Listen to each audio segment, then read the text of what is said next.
They need to be held accountable. Wow. There we go. Okay. Um, it's too much going on right now. I am I getting an echo at all? And YouTube, can you hear on Mm-mm. YouTube? Let me see. Oh, no I echo. wonder if Okay, good. We're good. We're fine. All right.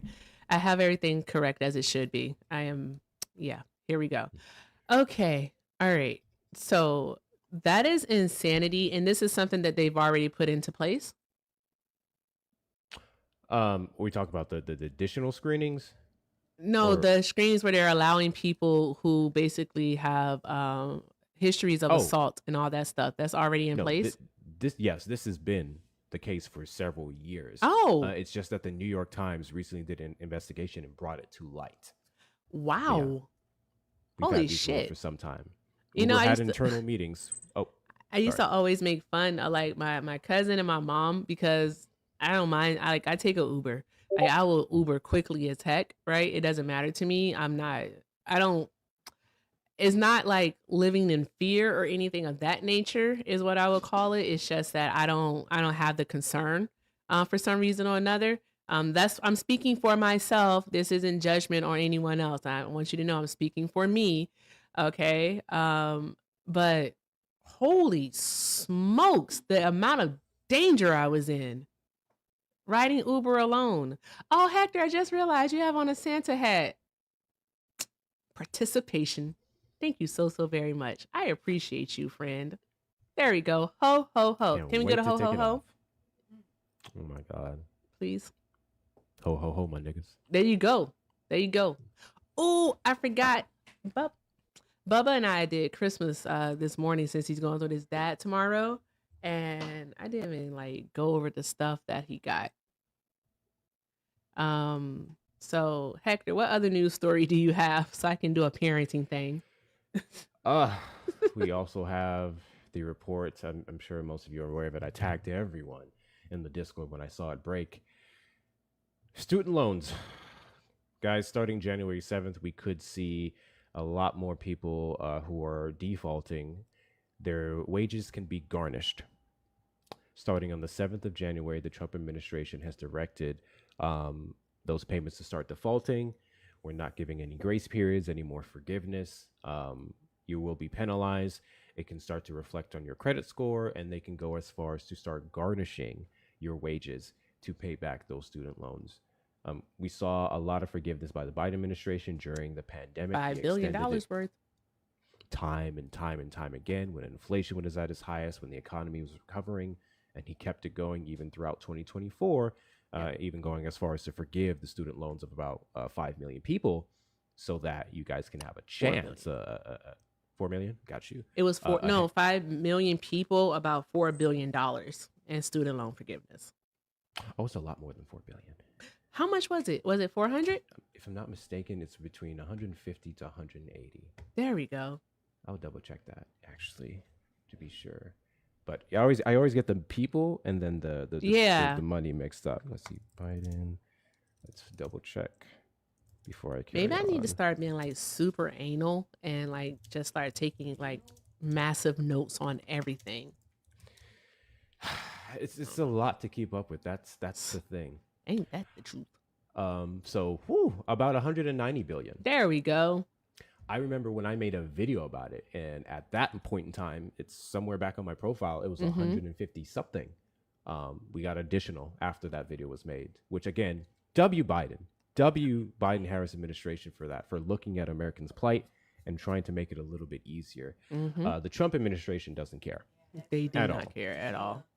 And this was one of the concerns that I had with not only some of the numbers of inflation and whatnot looking better, although to be completely honest with you, I don't trust said numbers. Mm-hmm. There was a concern made that the second they were able to put something out to make the economy look like it was doing better than it actually is, Yeah. that was going to be the justification for these actions. Yep. Well, guys, I fixed inflation. Now it's time for you to pay this. Now it's time for us to bring up this. You can't get no handouts anymore. You can't catch these breaks because you should be able to get out there and get it on your own, completely ignoring the millions of people that are still struggling in the United States. This act is it's fucking deplorable. It's absolutely deplorable. Let me put that back up on the screen. I'll do a little bit more reading here for you guys. Trump administration will begin to garnish the pay of student loan borrowers in January, the Department of Education said Tuesday, stepping up a repayment enforcement effort that began this year. Beginning the week of January 7th, roughly 1,000 borrowers who are in default will receive notices. Do I read too fast? No, just keep reading. You're fine. Just making sure. I just want to check. I just want to check. Just a thought It's that I had. like, he's like, did I read too? Like, what? Huh? Okay, Roughly go ahead. 1,000 borrowers who are in default will receive notices informing them of their status, according to an email from the department. The number of notices will increase on a monthly basis. So, yeah, they're just going to be grabbing more people every single month. It's going to get harder and harder for a lot of individuals starting 2026. The collection activities are conducted only after student and parent borrowers have been provided sufficient notice and opportunity to repay their loans, according to the email, which was unsigned. This is kind of crazy because, again, this is starting January the 7th. How many days are we from January the 7th? They gave people less than a month's notice. Yeah. That's and I'm wicked. sure it's not going to start on the 7th, but still, you drop this. The 23rd is when this was released. The reports came out, and that's giving you January, December, April, June, November, 15 days. 15 days before they actually go out. I don't know. That doesn't sound sufficient enough for me. Anti-case. The announcement comes as many Americans are already struggling financially, and the cost of living is top of mind. The wage garnishing could compound the effects on lower-income families, contending with the stressed economy, employment concerns, and healthcare premiums that are set to rise for millions of people, which is really insane. Can I just say it? That's really fucked up. It's extremely fucked up to do this to people, especially with all that's going on. All right, they really failed on the ACA subsidy, so people are definitely seeing their premiums increase, and it's not just people who buy through the marketplace. It's also people who have group health insurance, which is via an employer. They're seeing increases in their premiums too. Some people are like, well, mine only increased by $40 a month.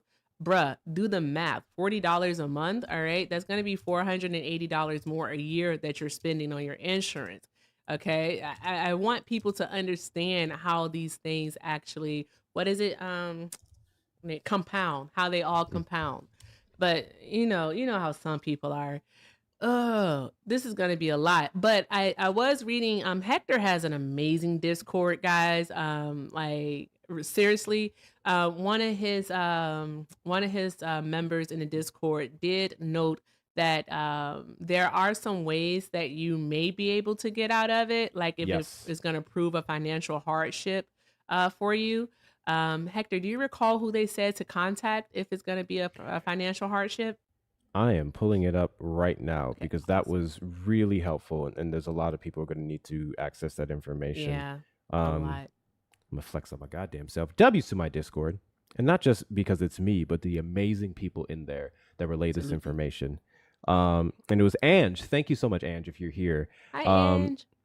I think she was specifically talking about California, but I'm pretty sure there may be breaks in other places. There most likely be blue states, unfortunately. But hey, she said, anyone in California that may fall under this shit, please take note at claims of exemption with the courts. If garnishment creates a financial hardship, you can petition for an exemption. The debt owner has 10 days to respond to the court with a counter or to your claim. If they don't, your claim is usually approved right away. Exactly. You can pre-file this, or you can wait to see if you get a letter of garnishment. If you wait, then you'll only get back the money garnished from the date after you file the claim with the court. I do not know how that's going to work federally. I know it has in the past, but I don't know how it works with student loans, but it is worth a shot. Okay. Like I said, I can see more places like Oregon, California, maybe even DC and whatnot, being a little bit more lenient on those things. Hopefully we can get a bit more assistance from the federal government in regards to those exemptions, because just straight up 1 week, you look at your check and it's half, or even, I don't care if it's 10% at this point in time. Things are too damn high to be taking that much from people's checks when we're barely getting enough to get by. Like, seriously, what are we doing?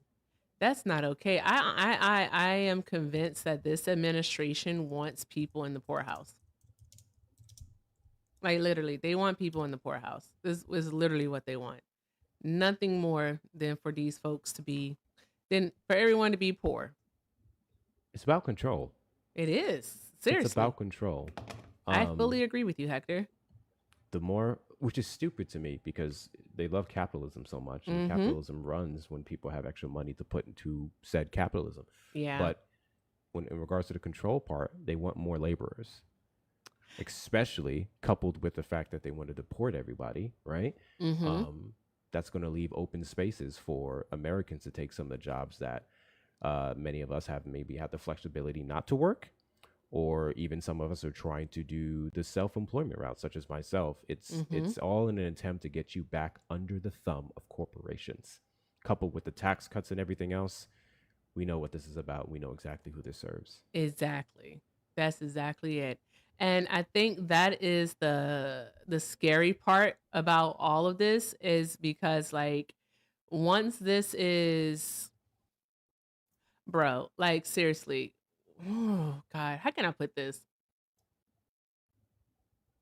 Donald Trump is criminalizing houselessness, right? And he's doing that, and they're pretty much making things pretty much unaffordable for the American people, is what they're doing. And in doing so, I honestly think that, again, and I haven't said this in a while, but it reminds me of, you know who, 1930s, 1940s Germany.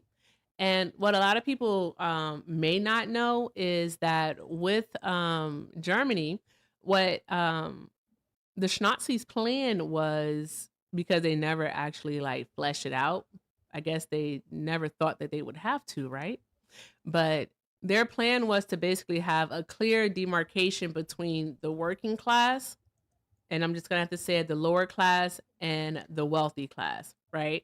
There was no middle class whatsoever to be had, and the working class were the ones who actually did work the factories, work the fields, did all of the work, while the wealthy made the money. And I feel like that's what the Trump administration wants for the United States of America.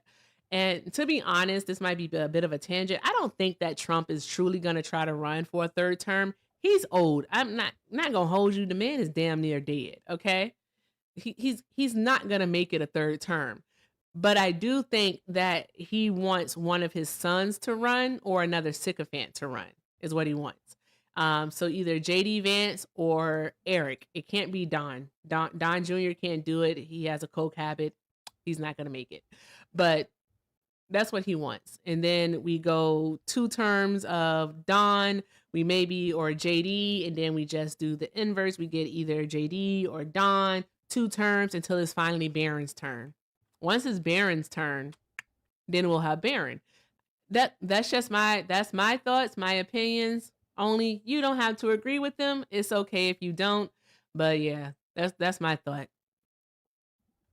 And they're going to continue on whatever the hell this like system is that they're doing, cuz it's not a it's a plutocracy, which is a form of autocracy. But yeah, this is tough. What are we going to do, Hector?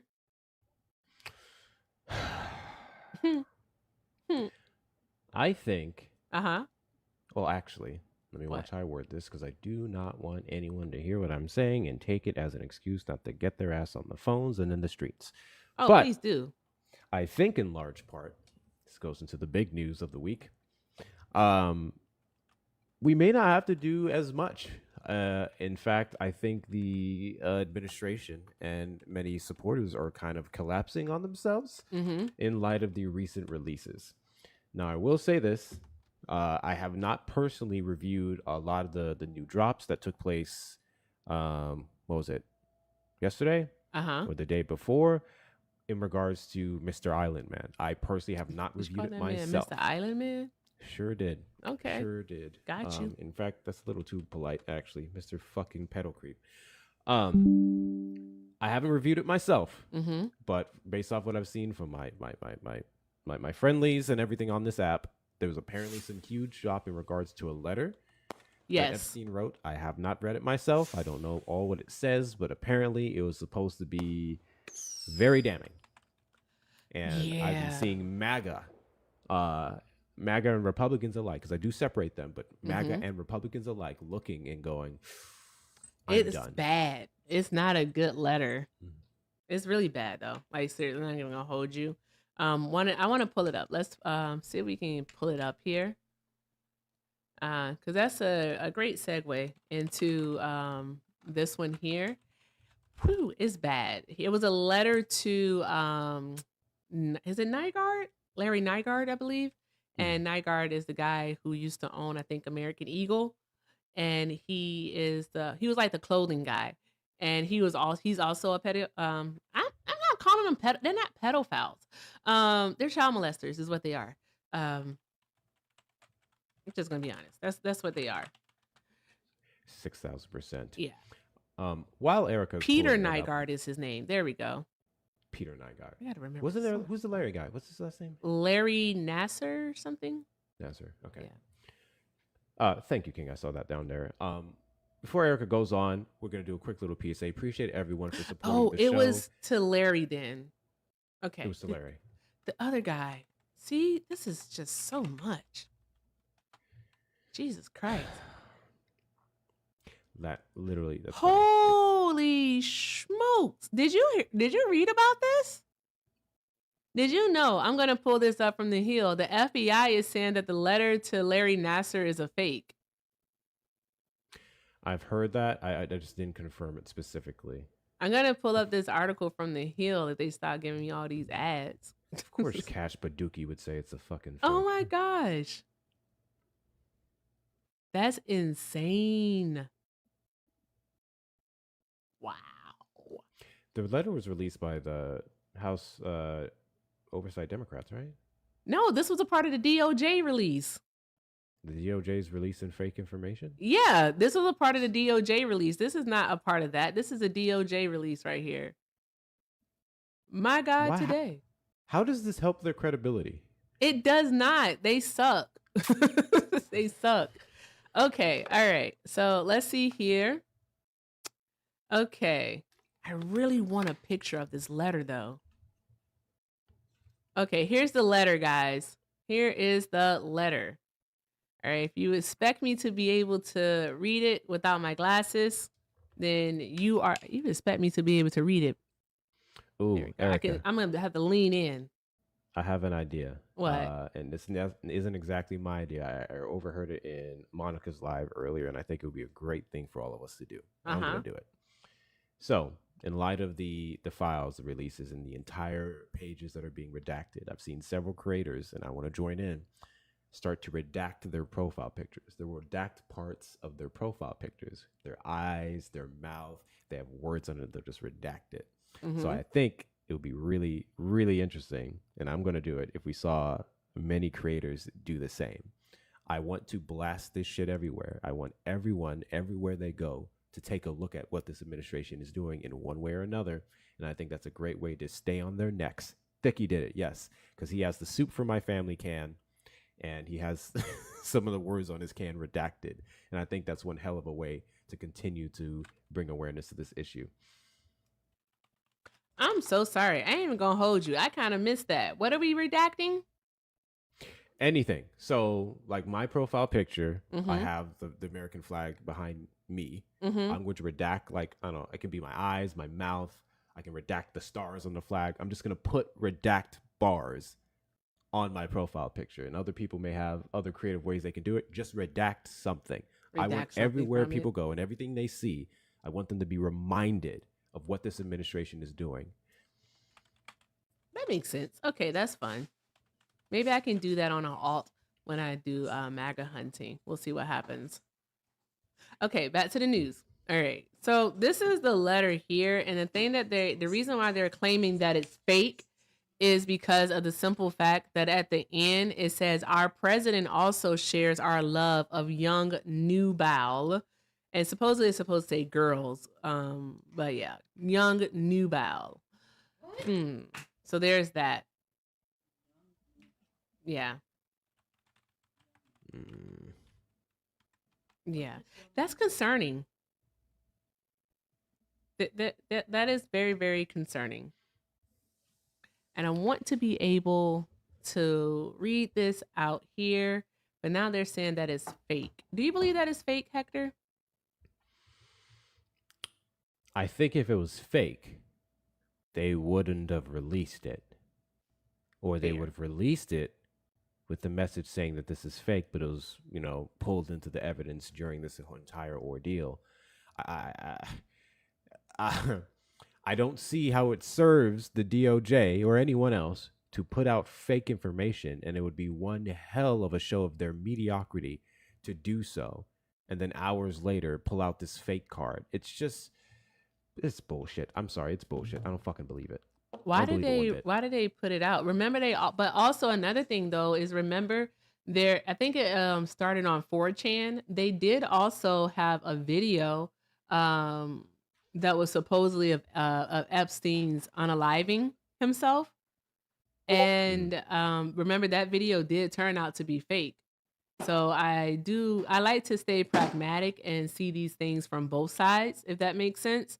So you never know. You never know. Do I believe that it's fake? No, I don't believe that it's fake. However, remember they did release that video though. Do you recall that? Yeah. Okay. They did. So there's that. Yeah, fill in the spaces for me, Hector. This show is a bit chaotic today. No, I just again, we already have the reports going around of how it seems like anybody and everybody on some of the files can unredact it themselves if I'm not mistaken, they copy and paste it to like a different page because of how they redacted it. There's the concerns of A, they are so incompetent that they didn't even properly redact these bars, or B, someone did it intentionally.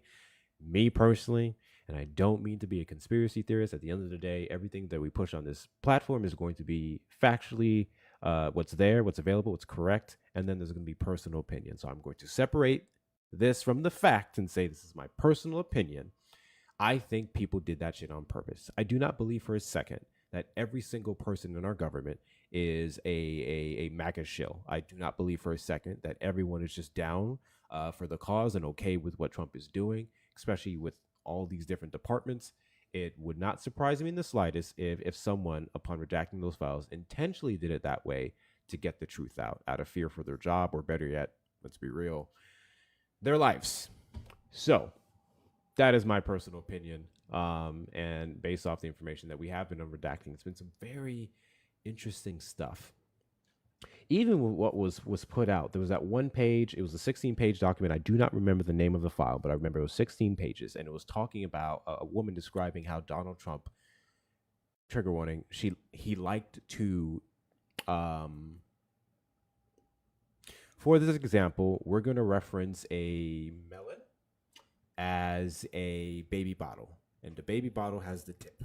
Okay? Man, just say nipple and titty and breast. Say the words, bro. We're adults. Just say the words. TikTok. That's all I'm saying.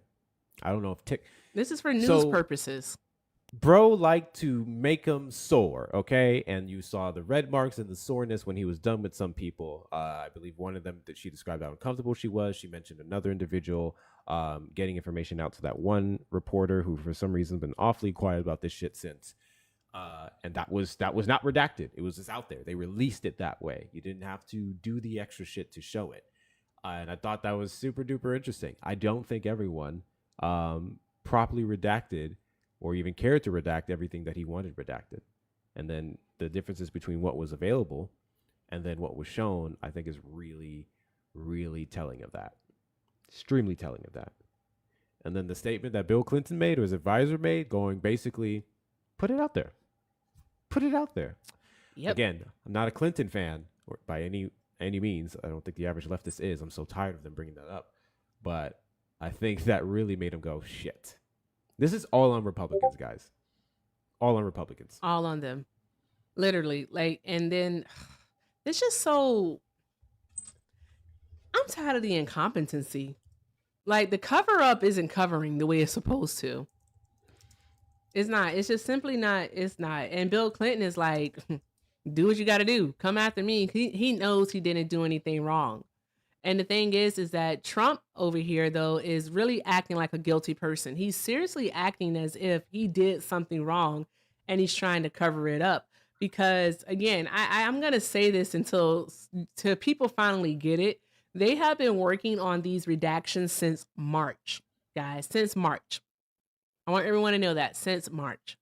All right. And what Hector is talking about is the unnamed victim did make an allegation that Donald Trump, all right, did sexually assault her.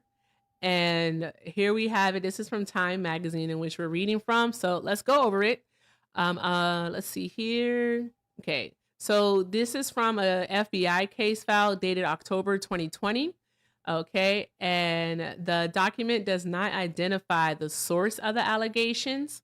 All right. Because remember, guys, with this new Epstein law, victims' names are to be covered along with any other identifiable information. Those can be redacted. With that being said, the file references an account from a limo driver whose name has been redacted, who reported a very concerning phone conversation involving Trump while driving him to an airport in 1995. According to the document, Trump repeatedly said the name Jeffrey during the call and made references to abusing some girls. My God. The document further states that an unnamed individual alleged that he raped me, referring to Trump, and that Donald J. Trump had raped her along with Jeffrey Epstein. The statement continues, some girl with a funny name took me into a fancy hotel or building.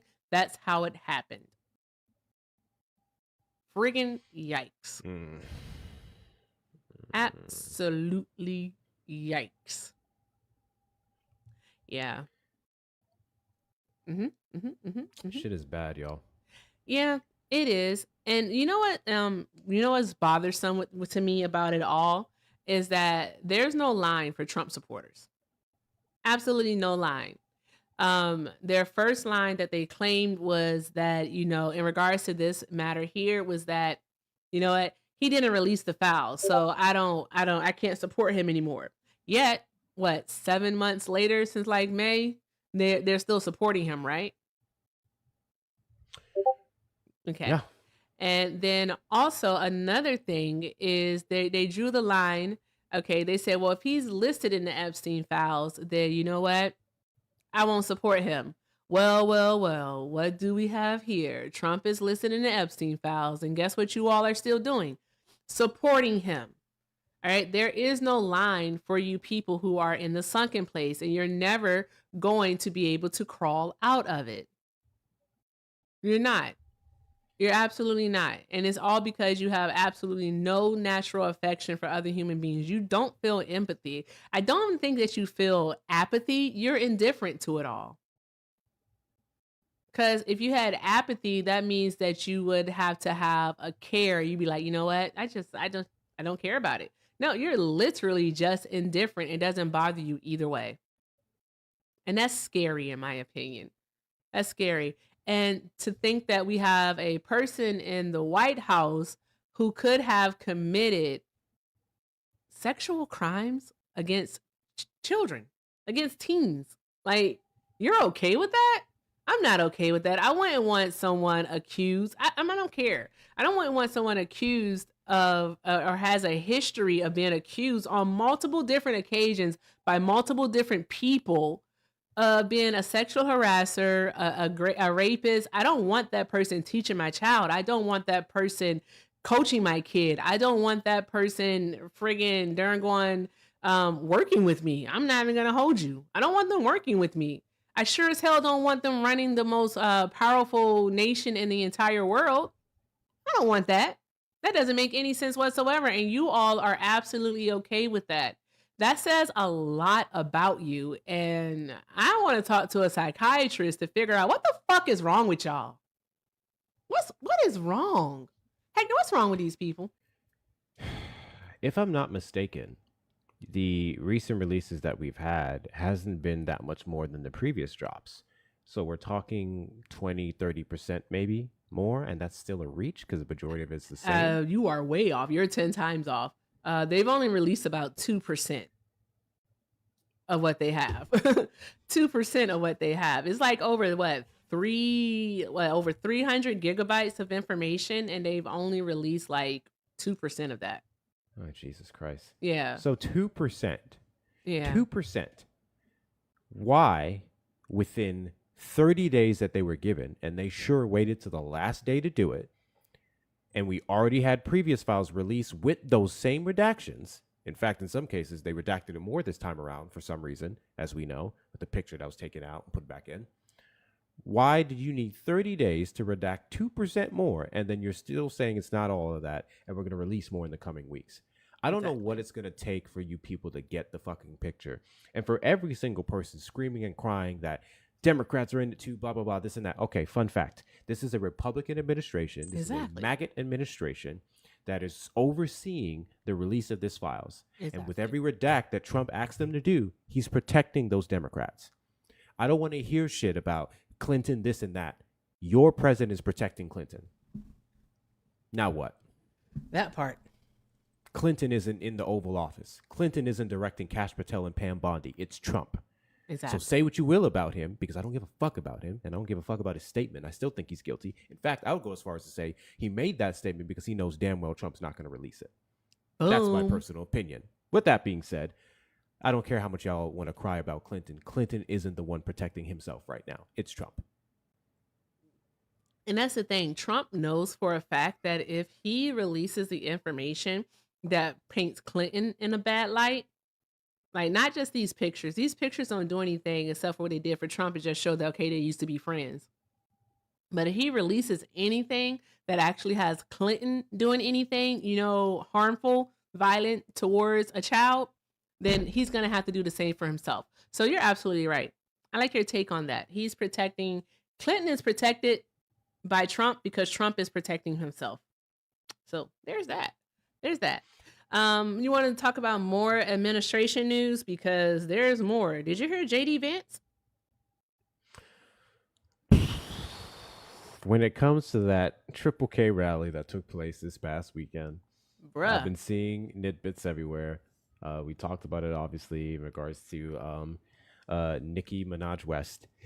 I am unfamiliar with a lot of the intricate details. I remember JD Vance came out and said that it's you don't have to apologize for being white anymore. You don't have to apologize for being white anymore, as if you ever had to apologize for being white. I really can't wait to talk about this one, because we might start a segment called Erica Rants, because I'm about to rant. All right. If you don't want to hear me rant, I suggest you pause right now and come back in a few. Okay. Because what the fuck are we doing here? What is happening? Okay, guys, before I start ranting, let's get into the story. Also, y'all, that damn news, that letter is not fake. Also, by the way, I don't care what anyone says. It was just, he wrote that shit. I'm going to stick to that. Okay. I really don't want to listen to this mother effer. I ain't even gonna hold you. Let's get it started. I'm a transcript guy, but I get the clips. The clips hit different.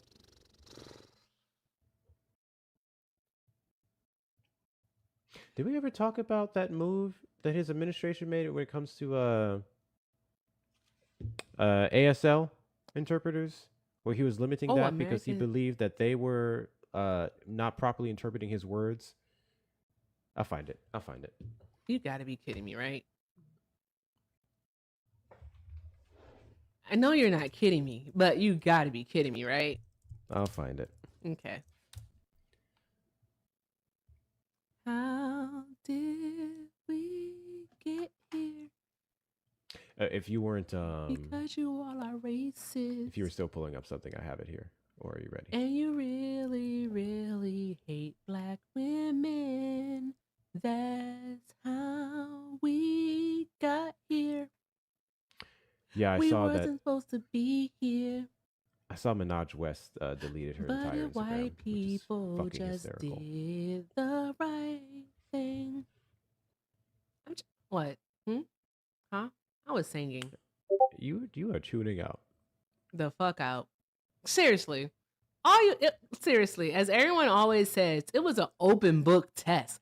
It's like, we not live through 2017 through January of 2021? Like, were y'all not here? Did you see how that fool bungled the pandemic? All those people unaliving had darn going the entire nation handling the darn going pandemic 50 different ways. Actually, not 50. All right. How many territories do we have? Jesus. Okay. Like just handling it all differently. It's nothing. Absolutely. Like he did nothing correct. Nothing correct. Also, we're going to talk about this economy stuff because this is a trick. This is a trick. I told you that today's live was going to be a bit chaotic. So if you like order and whatnot, because y'all know I typically run like a tight ship as Hector, today's a bit chaotic. Okay. And with that being said, whew, I swear to God. Anywho, Hector, I'm going to do this one first so I can get on a rant. And then I guess you'll be a palate cleanser. Okay. All right. Let's see what happens. I don't know about palate cleanser. Oh, no, that's right. Here we go. Okay, guys, brace yourselves. Apologize for being white anymore.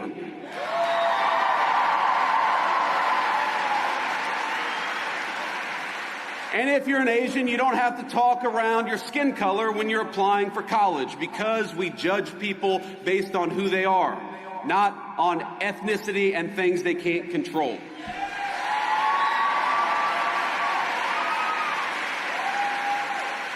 We don't persecute you for being male, for being straight, for being gay, for being anything. The only thing that we demand is that you be a great American patriot, and if you're that, you're very much on our team. Bullshit. Bullshit.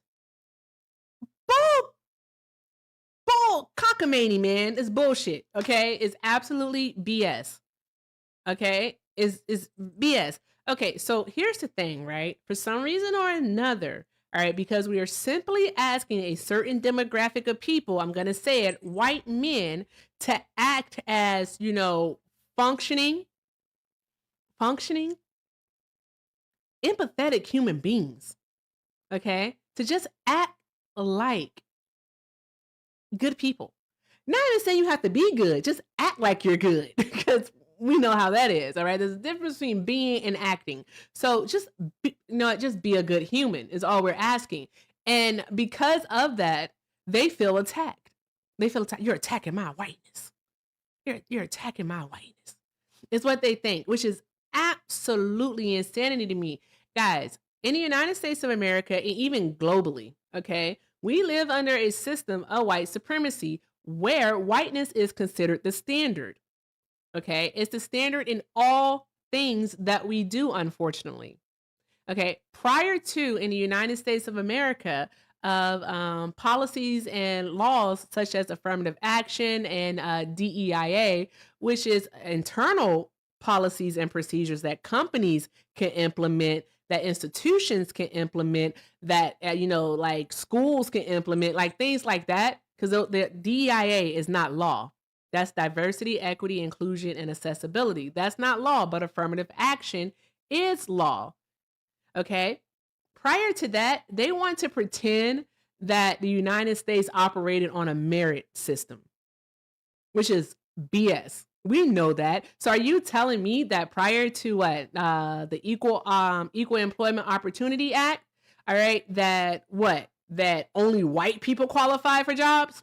Is that what you're telling us? Like, be so friggin' for real. All right. We know for a fact that this country prior to and even still has never been about merit. All right. Your parents don't tell you at a young age it's not about what you know, but who you know. They don't tell you that at a young age for no reason because it is in most cases about who you know. It simply is. Like, I need us to start being honest about certain things. Okay. And then also another thing though, is that even if schools were using affirmative action, and they were, all right, to accept certain demographics of people, here's the thing about it, right? You don't get into Yale or Harvard or UNC or Stanford. Hell, you don't even get into your friggin' local community college without having the grades. You simply don't. You have to have the grades. That is your merit. All right. This has always been a combo system in which we live under. All right. Affirmative action simply made it so that these companies, these institutions could not discriminate against people based on matters, immutable characteristics like their race and their gender. Okay? That's what it was. Along the way, we added on other things, all right, that some may not consider immutable, but I do, all right? You can't discriminate on someone based off their sexual orientation. You can't discriminate on someone against someone based on their gender identity. You can't do that. You simply can't do it. They And want preferential discrimination. say that again. They want preferential discrimination. Yes, they want preferential. Say it louder for the people in the back. They want preferential discrimination. They want to scream and cry that black people with our weaponization of wokeness are living in an unrealistic reality where we're not doing things based off of merit. But then when it comes to the gay person, the trans person, in many cases, the more than qualified black people who may or may not have had a leg up from any assistance program or whatnot, that's all of a sudden when they want to scream and cry discrimination. They can do it all they want to. They can have groups and tease the ideas of these groups existing in federal agencies like the FBI. But then they want to scream and cry about race discrimination, though we know historically who that would apply to versus who it wouldn't. There we go. That's it. That's it. They want discrimination, all right? That preferential discrimination as you talked about. They want discrimination that of course benefits them. That is it. That is it. Because if they truly had to compete, if we truly were to get rid of the biases, all right, in all of our systems here in the United States of America, and I'm just going to say, because this is where this applies, if we were to get rid of all of the biases, they simply would not be able to compete. Right? And I think they know that, Hector. That is simply why. They are being this way. Like, we're coming to a point now to where they're trying to rewrite history, seriously. Trying to rewrite history. Like, some of them seriously believe that the Irish were slaves. Yeah. Oh, Yeah. get me started on that. Yeah. Oh, get me started. We have on that. They truly want to believe that on the basis of race that they can be discriminated against. White people, all right? White people, I want you all to know, okay? Because you know what?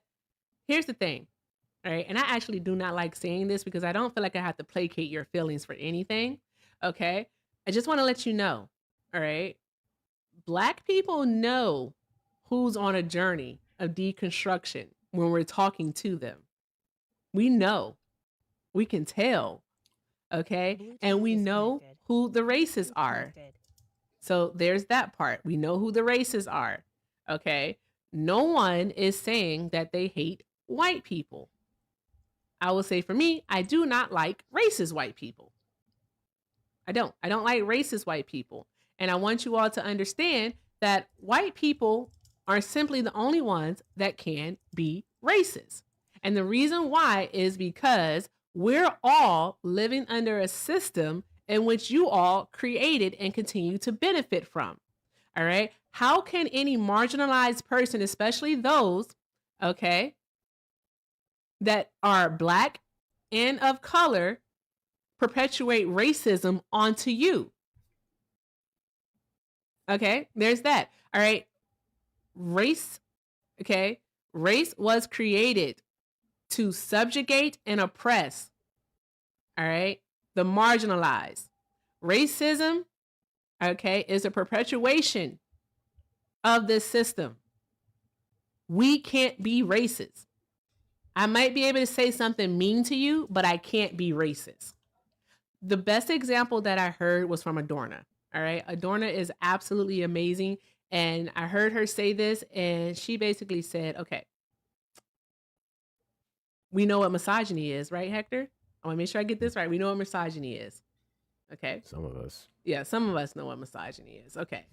So what if we don't know what misogyny is? Okay, it's basically like a disdain perpetuated by men onto women. It's certain ideas and beliefs that people have about women in negative. Okay, I'm gonna get the exact definition because I ain't about to look stupid. Yep. Misogyny is the hatred, contempt, or deep seated prejudice against women or girls functioning as a system to keep them socially subordinate to men.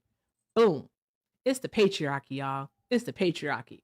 Okay, with that being said, Hector, I as a woman, all right, if I am mean to you, okay, if I'm mean to you, am I committing an act of misogyny? Absolutely not, because Okay, misogyny would be exclusive to women. yes, exactly. Perpetuate. Sexism would be the argument used against me, and then that would go into misandry, which doesn't exist. Anyways, Yeah. So, with that being said, people can understand like how misogyny works, that only men can perpetuate um misogyny onto women. I know women hold on to internalized misogyny. That's something a bit, it's within the same realm. But with that being said, all right, within the system of the patriarchy, all right, men are at the top and men are the ones who basically do the misogyny against women. Women can't do the misogyny against men. Okay. That's how it works. So when we look at the system of white supremacy, of racism, okay, that hierarchical system, who's at the top? White people. I hope you guys are following my hands because this is a visual aid. White people, okay? Anyone under that in that hierarchical system, okay, can only have racism perpetuated against them. They cannot perpetuate racism, all right, to the top. It's a top down type of system, okay? I want people to understand that because they keep doing this thing where they keep saying, well, you can do interpersonal racism. No, darling. No, it don't work that way. It don't work that way. Um I think we all should start reading more books. a whole lot Yeah. more books. I don't. Ton more yeah. books. I think we all should start reading more books, watching more documentaries, learning, being inquisitive, critically I want to thinking, go back to something I said. using deductive reasoning. Because you mentioned internalized misogyny. That's the only reason why I'll say misandry exists, because I think a lot of men have internalized misandry. Y'all just be hating yourselves. Okay. Misandry is not real. I think misandry is only real because men don't like themselves. And I think they display it in their misogyny towards women, which, again, you can argue then that it would just ultimately be misogyny. That's perfectly fine. But I'll often do this with people who bring up the misandry argument. It's like, if misandry exists because y'all created it, and it's you using it against yourselves, not women, in which case that would kind of defeat the purpose of the word misandry. Interesting, Hector. Interesting.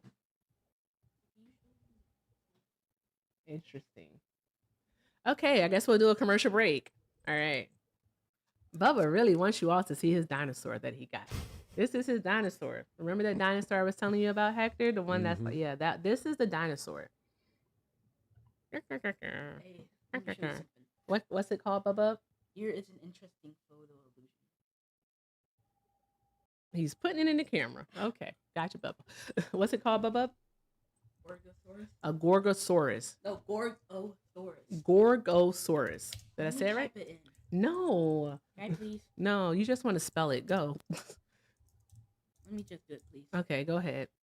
I tell you, it's going to be chaos today, Hector. It's not like I'm at work or anything of that nature. Do you Anywho, hate me for this? no. Why would you say that? Am I annoyed? A little bit, yes. But do I? No. Good grief, John. Now let's not search up. Bubba, go now. Here. Thank you for sharing. Damn, somebody said misandry's intelligence. No shit, I'm scared of men. Yikes. So yeah, white people, I want them to stop. Did you hear about the reparations that they're gonna be getting if they face discrimination? What? You didn't hear about that? Oh wow. Wowzers. Okay, we should bring that up. All right. White package. Okay. Da-da-da-da-da-da. Yeah, guys, this is very, very interesting work that we have going on over here. Okay, so let's see here. Okay, it was the EEOC. All right, that commissioner. All right, Andrea Lucas. She is urging the men's, the white men specifically, not white women, because as we know, white women, as women, white women as, can you fix the light, please? Bring the light back.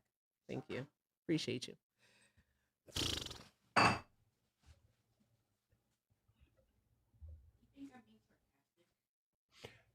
Papa. Oh, is this the white reparations thing?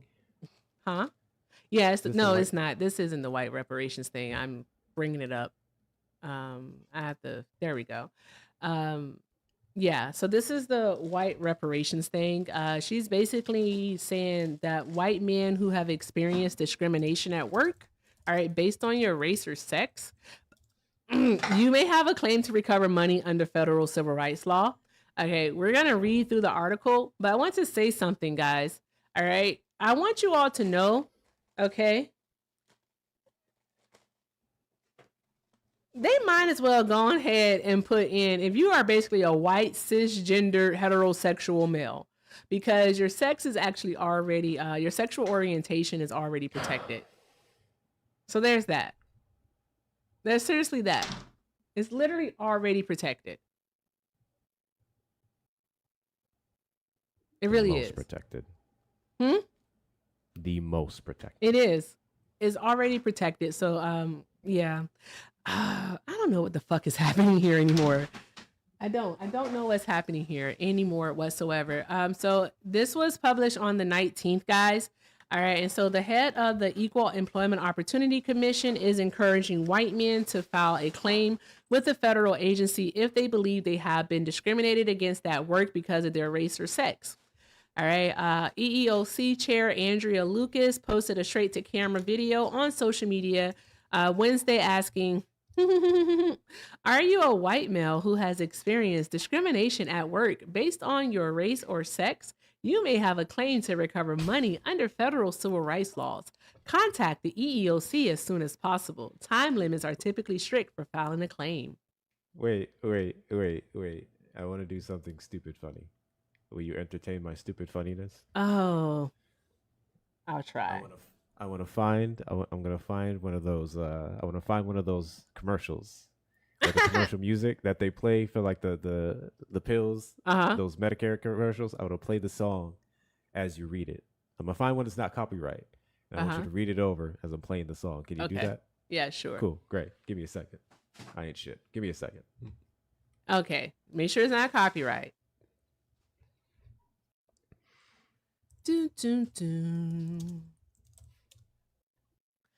Literally, isn't this fucking affirmative action though? But whatever, I'm just saying. I've heard the affirmative action.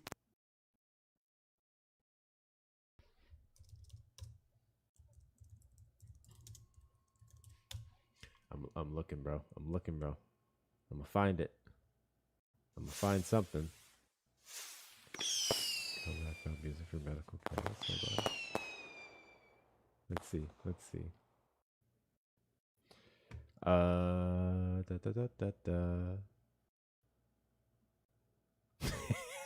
I'm waiting for you to find it. Seriously. I got it. All right, here we go. All right. On 3, we're gonna do it. We ready? Okay. 3, 2, when you ready. 3, on go. 3, 2, 1, go. Oh, whoops. Are you a white male who has experienced discrimination at work based on your race or sex? You may have a claim to recover money under federal civil rights law. Contact the EEOC as soon as possible. Time limits are typically strict for filing a claim.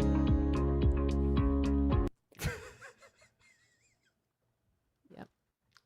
That's getting clipped. That's some bullshit. That's some true bull crud right there. Absolutely. Side effects include victimhood, being a bitch. Anyway. Oh, let's run it back. Go ahead. Run it back. Run it back. All right. All right. Okay. 3, 2, 1, go. If you experience not getting promoted because you were mediocre, or you experience not getting promoted because your attitude really just fucking sucked and you didn't act like a normal human being, then by all means, white man, you have a claim.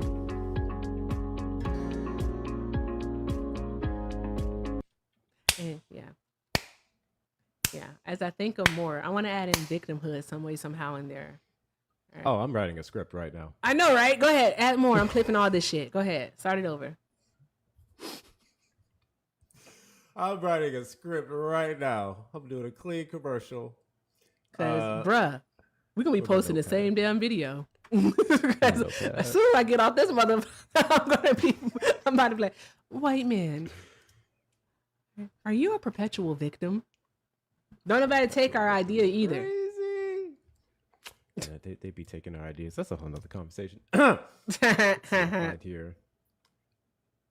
Bruh, are you a perpetual victim? Let's shrink this here.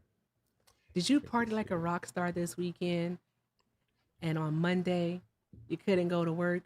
So on Tuesday, your boss reprimanded you?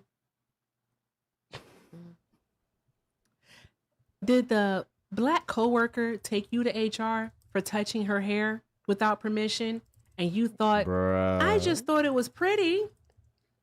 Or I just wanted to see what it felt like. Did you tell your Hispanic coworker that Taco Tuesday is your favorite day of the week? Or that you love eating taco salads on Cinco de Mayo? And they thought that was a bit insensitive? You may have a claim. Are you writing this down? I'll type it up my whole thing over there. We can clip all this, so that's great. But I'm not. I want to read this shit for the top. Script, Hector, okay? this is gold, bro. This is gold. What the fuck are we doing? This is gold. Bruh. I'm going to do this as promo for the show. The fuck are we doing? One of my side effects are lonely nights with your right hand. Like, I'm cooking right now. Okay? Hey, you can post to the Tiggy Talks. I want to do it as a clip for the live. Well, that's what I'm saying. Yeah, it would be for this. Yeah, the promo. Thank you, Shauna. That's why you're my head mod. You're the best. But Shauna's our PA in the background. But yeah, like, whoa. Hector, I'm so glad that I indulged in your silliness today. See? Typically, I don't. Sometimes I can be the fun. Okay? Sometimes. Every now and then. Not often. Sometimes. But sometimes. Sometimes, yeah. You're right. This is hilarious. I don't want to hold up the show too much. I'll get back to that in a sec. But I already have 3. I'm getting ideas. Shauna, are we getting ideas from the chat? Are we getting ideas from our viewers? Hey, throw it out there. Y'all. Says, I'm typing down the side effects. White men, do you just rely on your coworkers to finish the group project? You may have a claim.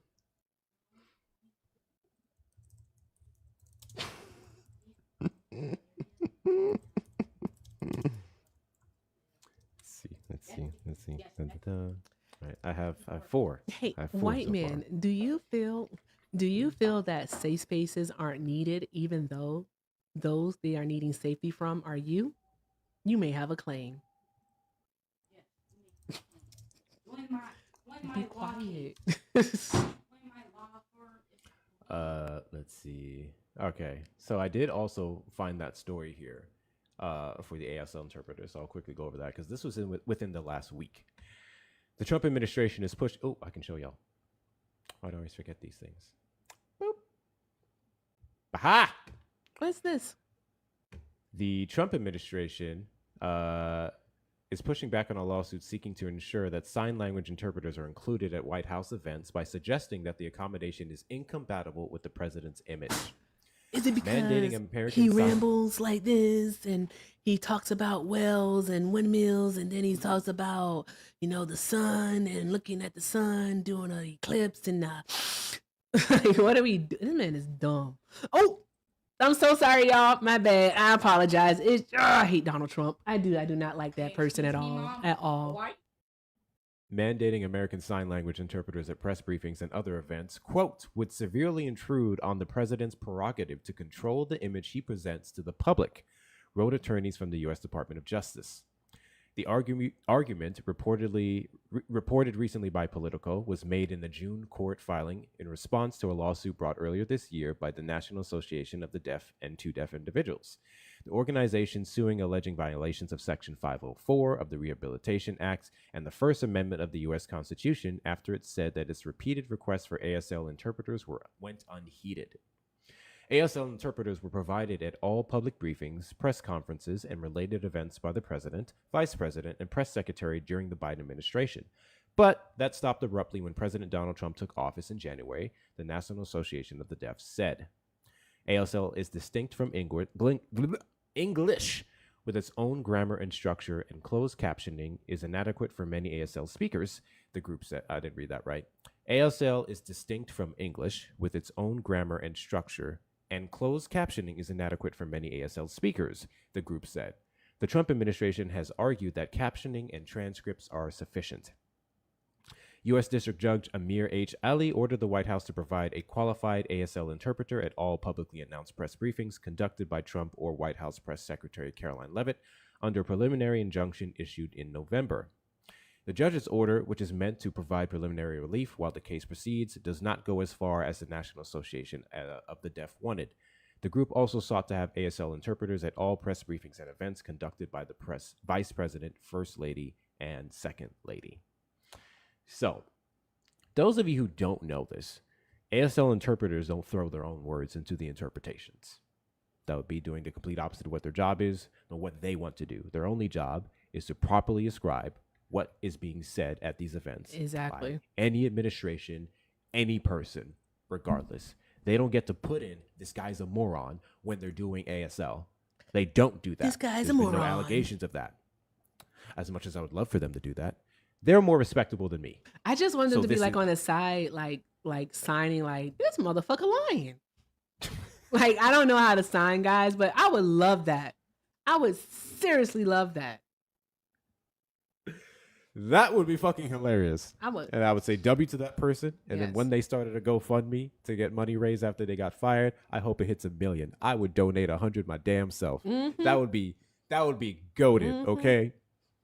This motherfucker's stupid. I Yeah. would fucking love that. Also, I don't know what I'm doing. I'm not trying to, I don't know. how to Don't do it. pretend to sign. Just say it. Don't. We be trying, So- y'all. We be trying. Oh, we know. It's don't one ever of want those to things offend where- anyone. It's just Trump crying. It's just Trump crying Exactly. that ASL interpreters are interpreting exactly what he says. Mm-hmm. And if what he's saying is so difficult to where an ASL interpreter can't properly do it, that's not a knock to them. That's you and your senseless rambling. So yeah. Apparently, we can't get ASL interpreters to put the right information down because Trump thinks that they're biased or doing the wrong thing. It's freaking ridiculous. His attacks on disabled individuals. It's freaking ridiculous how he really doesn't give a shit about the A part when it comes to DEIA. I don't get it. I'm writing out my script now because at the end of this live, I'm doing that commercial. All right. I'm doing a commercial. I'm so serious. so serious. But yeah. Did you hear about because we're gonna get that commercial. So I'm gonna need y'all to stick around because we're doing that commercial and that shit is getting clipped and posted. Hector, All did right. you So we're doing parts. Mhm. You can do Okay. yours, I'm gonna do mine. So I'm All gonna do right. the side effect part, and then you do Mhm. the rest. Yeah. All right, cool. I'm gonna need more side effects. I got 4. Because I'm doing valid claims may include. Valid claims may include. Yeah. Like, have you been Diabolical. denied a promotion due to your mediocrity?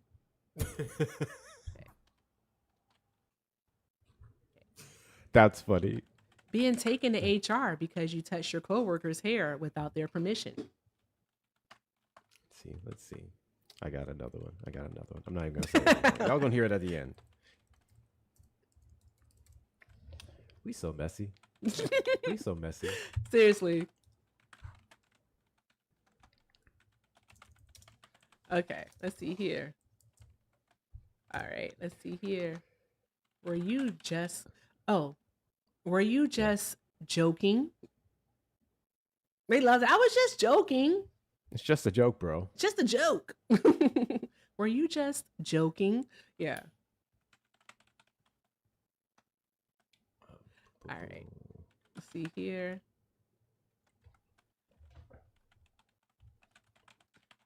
Examples include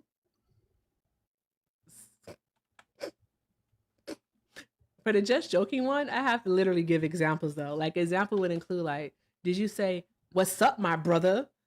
Or did you say, "What's up, my nigga?" to your black coworker? You never yeah. Yeah. Did you say it's George Floyd's anniversary of holding his breath? That's actually a real one that I've heard. No. That's a real sick one that I've heard. These people are fucked. Oh, did you say George Floyd deserved it? There you go. There you go. I just got mad. I was talking to a friend the other day. I do consider them a friend. He's pretty awesome. So I was talking to a friend, and he went into a space where a white woman said out of her mouth, "Trigger warning."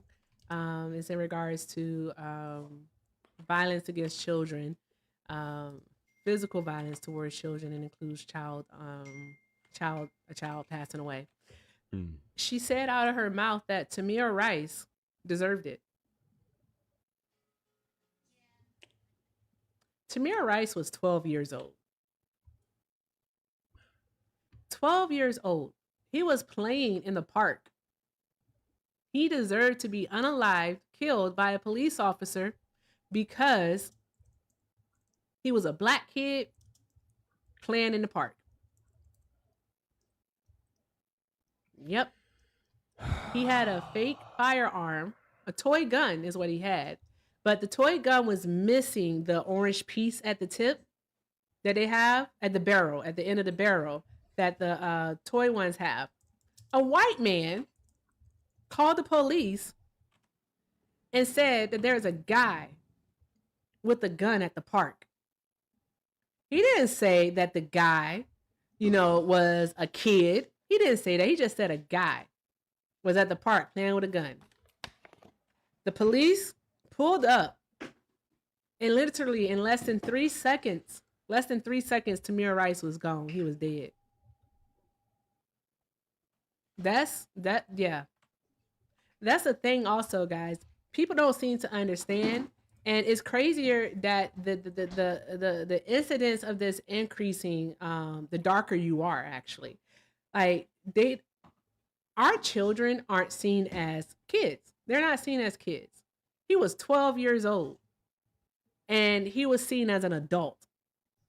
I have an 11-year-old. When I look at my 11-year-old, I do not see an adult.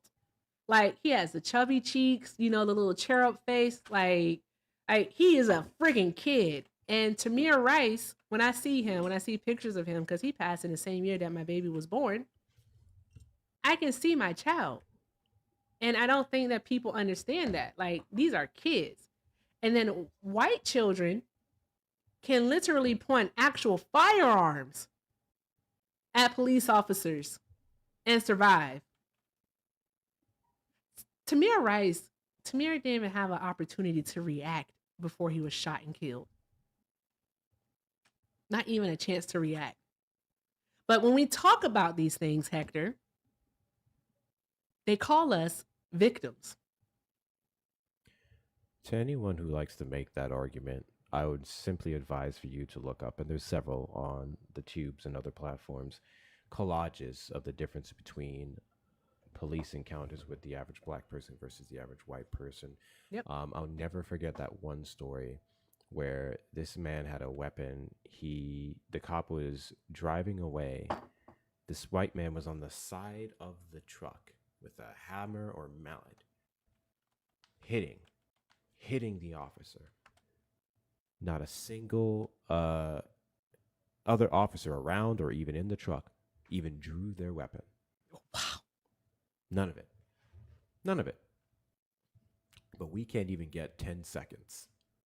We can't even get 6 seconds. He didn't get 5. He didn't even get 3. It's That's easy what for you we're guys to dealing with. scream victim and weak and all this stuff when you don't know what's actually happening. It's an education problem, but I don't want to use that as an excuse because there's willful ignorance that's taking place, and that's the problem that I have. I can sit down and I can break bread and I can educate people who just don't know any better. But when you actively choose to be a stupid fucking person and ignore what's happening around you, especially when it comes to race, and pull your I don't see color shit, fuck you. Yep. That's what we deal with. That's literally what we deal with.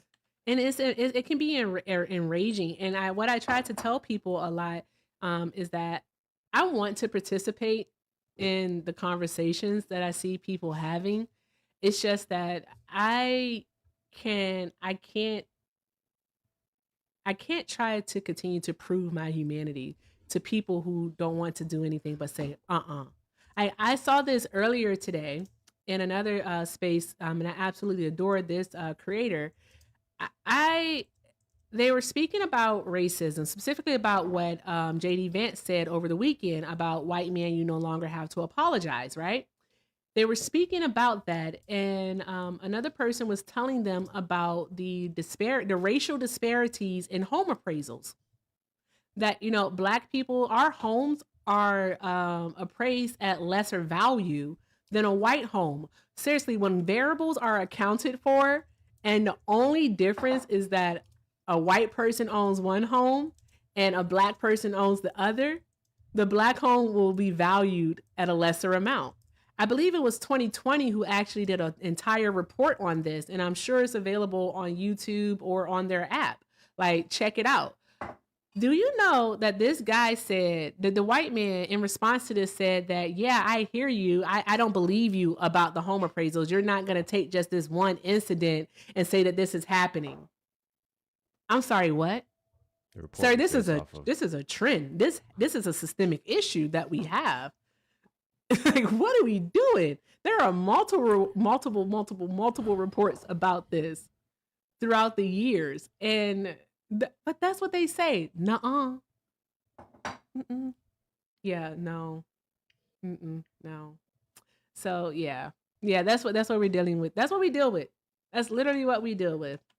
And yep. But guess what, Hector? Us into the sunken place. Yes. Guess what? If you are a white man who benefits greatly from this system in which we live in, you too may qualify for a discrimination claim. I want to go back to what he said about the Asians, the Asian Americans, whose acceptance rates into Harvard and other schools has dropped significantly after the tearing down of affirmative action, because that was the crux of the argument, right? Yep. It was them who was being victimized, despite them being the smartest. Yep. And then now they can't get into schools. Because it was never about that. Like, I want them to understand that. My whole thing is taking on that tenet of white supremacy, where it's like, if I can't have it, I don't want anyone else to have it. Or if I allow this, that means that someone else is gonna get it, and it may be taken from me. Like, that's the operation, the modus operandi. And it shouldn't be that way, yet it is. They feel like equity scares them, is the main thing I'm going to say. Equity scares them, not equality. Because we have equality, especially in the United States of America. We have equality, yet, I just got some breaking news, by the way, that we're going to go over. Yet, we do not have equity because there are still many barriers that are in place. My whole thing is that when we talk about systemic racism, people think that we are talking about these systems like themselves. It's like, okay, so they can't understand that this is actually something that you might want to look at on a micro level instead of the macro. All right. Where did that noise just come from, Hector? I don't know. Scared the crap out of me. Who's doing that? Doing what? You don't hear that noise? Stop. Trying to let you cook, okay? I was trying to have the sound to back your cooking. God damn it. You gotta like tell me first. Like, what are we doing?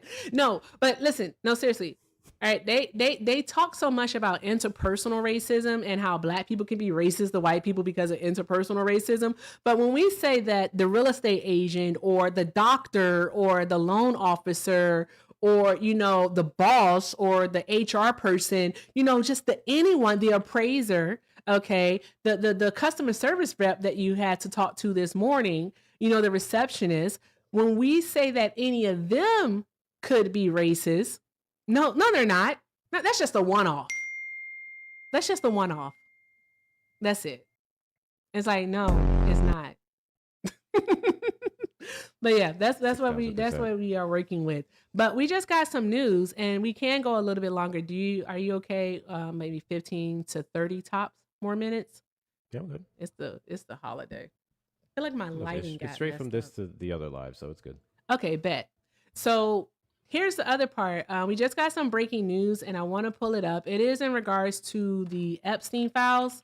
So let's go ahead and get that pulled up here.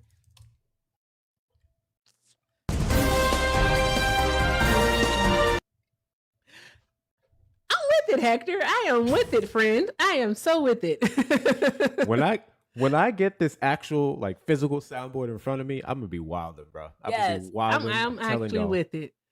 Okay, so I said that like let's little sidebar. Bluetooth connected. I don't know why this. I'm gonna get a new soundboard too. I don't know. Maybe I am gonna have to sell those hand picks after all. But I'm gonna get a new soundboard. Like, let me get my camera first. I'm over halfway there. Shout out to y'all. Shout out to the loves, the supporters. You guys are freaking awesome. Thank you so much. I'm halfway there. I'm gonna try again tonight, but only if Hector like comes up there and says it, because I don't know how to do stuff like that. I ain't doing it. Mm-mm. Mm-mm. Let me see. I'm gonna do it. Okay. I'm gonna keep doing it. Apply. Let me make sure I got the right thing uppies here. There we go. That's NBC News. We need to go to New York Times. Seriously, bro? That's not what we wanted. I'm serious. I'm going to teach John how to be a production assistant. I'm sorry. John is Bubba. Okay, guys, so this just came in, actually updated 2 minutes ago. It says the Trump administration, just live updates, Justice Department says it has found over 1 million more Epstein documents delaying release process. The fuck do you mean found? How You've had this the whole fucking time. The fuck are we doing? Okay, let me read over this here, because this might be something that we might want to clip. Okay, let's see here. Okay, so the Justice Department is saying that it has found over 1 million more Epstein documents delaying release process. Epstein files. The Justice Department said on Wednesday that it had discovered over 1 million more pages of material related to the investigation of the convicted sex offender Jeffrey Epstein, and that it would take weeks to review for release. Democratic lawmakers accuse the Trump administration of violating a law passed by Congress requiring the disclosure of most of the material about Mr. Epstein. Okay, let's read more about this one here. That is insane. All right. To date, the department has released about 130,000 pages of information, some of it redacted, to comply with the law passed by Congress requiring the disclosure of most of the material about Mr. Epstein. Under the law, the administration may withhold records that identify victims or information that would jeopardize an active federal investigation. I hate these people. So, one thing here. I agree with you.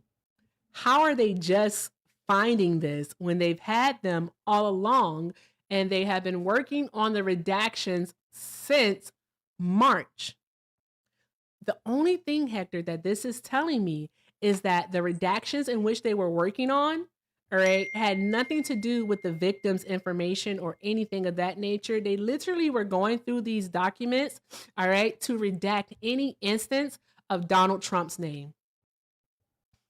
Any instance, any reference to him, anything that would paint him in a bad light, that's what they were working on.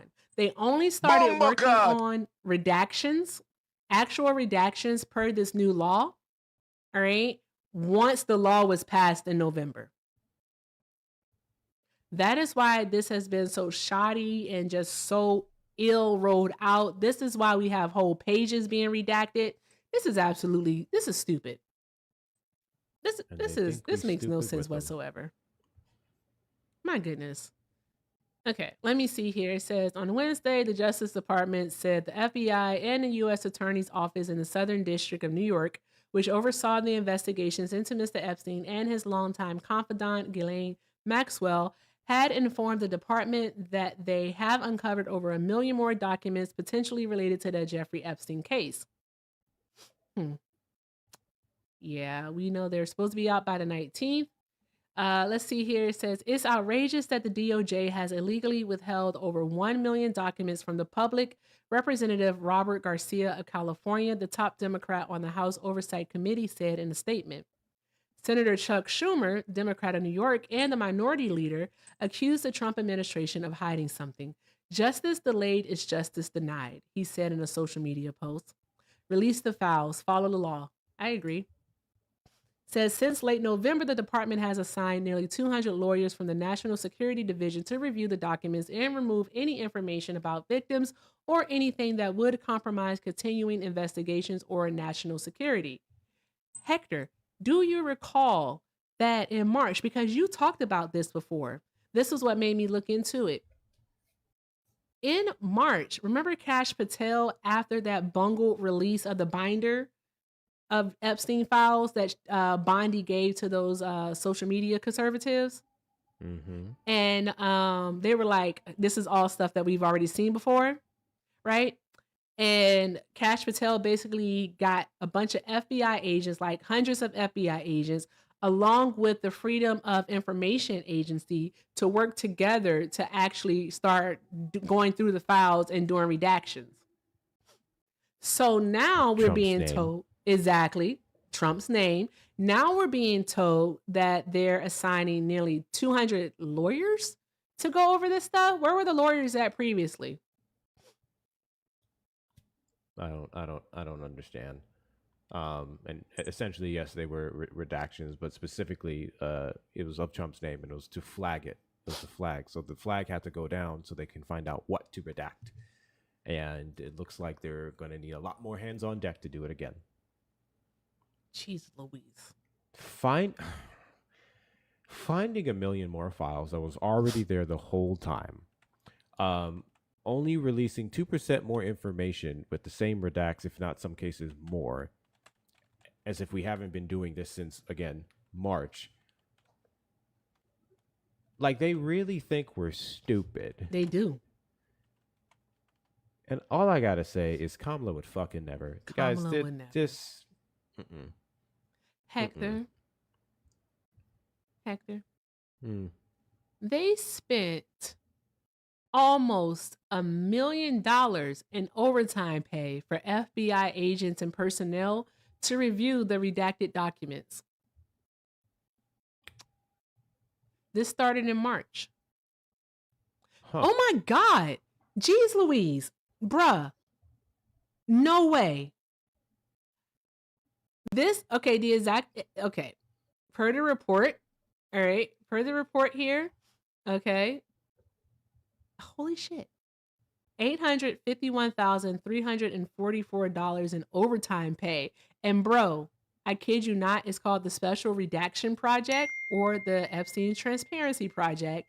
And literally, this was for, all right, a week, not even a full week, 5 days, March 17th through March 22nd of this year. They spent $851. That's $851,000. for them to do the bullshit that they did. That was over 5 days, though. Wait, what? What do you That mean? was only What? 5 days, bro. We paid people $1 million for 5 days. Yes.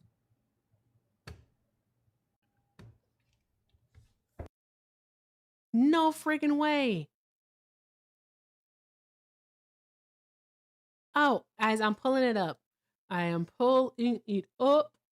I have to. I knew it was going to be Jason Leopold. I freaking love him. He works for Bloomberg. He's awesome. He does the Freedom of Information Act files. Dude's awesome. Okay, I'm going to pull up his thing right here. And because he comes with receipts. One thing Jason Leopold is going to do is give you some receipts, honey. He don't play. I love him. This is crazy, guys. Absolutely. Don't make no sense whatsoever. Okay, here it is on the screen, y'all. Again, this is from Jason Leopold over at Bloomberg. He has his column that he writes for them is the FOIA files, which again is the Freedom of Information Act. And basically he uses this act, which allows us to access public records information from different agencies. It's pretty awesome. Like seriously, if you want some information, you too can get it just by filing a Freedom of Information Act request. So here's what he did, okay? He received a whole bunch of records in regards to the Epstein files. I believe this happened in November. Did he write this in November? Yeah, this happened in November. He received a bunch of files, and he says the records I got also reveal the number of hours the FBI devoted to the project, which required some agents to work nights and weekends. The FBI paid personnel from various divisions, including counterintelligence and international operations, $851,344 in overtime for working on the Epstein files between March 17th and March 22nd, according to the documents. My God. FBI personnel clocked in a total of 4,737 hours of overtime between January and July. And this is 2025, y'all. Of that, more than 70% occurred during the month of March while personnel reviewed the Epstein files, the documents show. So get what we're learning in real time, Hector. They haven't been doing their fucking job. They have not been doing their job. That's what we're learning. Waste, fraud, and abuse. This is waste, fraud, and abuse right here. And abuse. That's all they screamed and cried about 2024 onwards. And look where the biggest loads of that shit is. This is fucking insanity. Man. What in the world? I hope you guys can see this right here.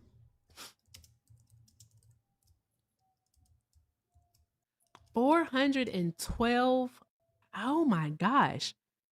Dude, 3,472.25 hours of overtime in March alone. Fuck these people, man. They did some in April also. So basically what we can deduce by this is the simple fact that they stopped doing the redactions in April. Because I guarantee that next year when we get this information, like if they were to make a request for, let's say, November through, let's say, January, we're going to see an increase in the amount of overtime again, because that's going to tell us that they started working on the redactions. What the fuck were they doing between mid-April up until November? What were they doing? Literally my question. Bruh. We need another agency to oversee this. An independent agency. Yeah, this is ridiculous. Absolutely. Ugh. Yeah, this is disgusting. You know what? So, like, the thing about the Trump administration is basically every accusation is an admission. Okay, they're literally like the epitome of, you know, when you point a finger, All right. You have like what, 5 or something pointing back at you or some shit. I don't know. How does saying go, Hector? Help me. Something like that. Why am I like this? Something like that. Something like that. I Sounds about said right. 5. They project a lot, y'all. This is a lot. Whoa. So there's that. There's that. Okay. We will be doing our Somebody said commercial 4. soon. We will be doing our commercial soon, but I wanted to tell you something. Nick Fuentes, all right. Apparently he's gay.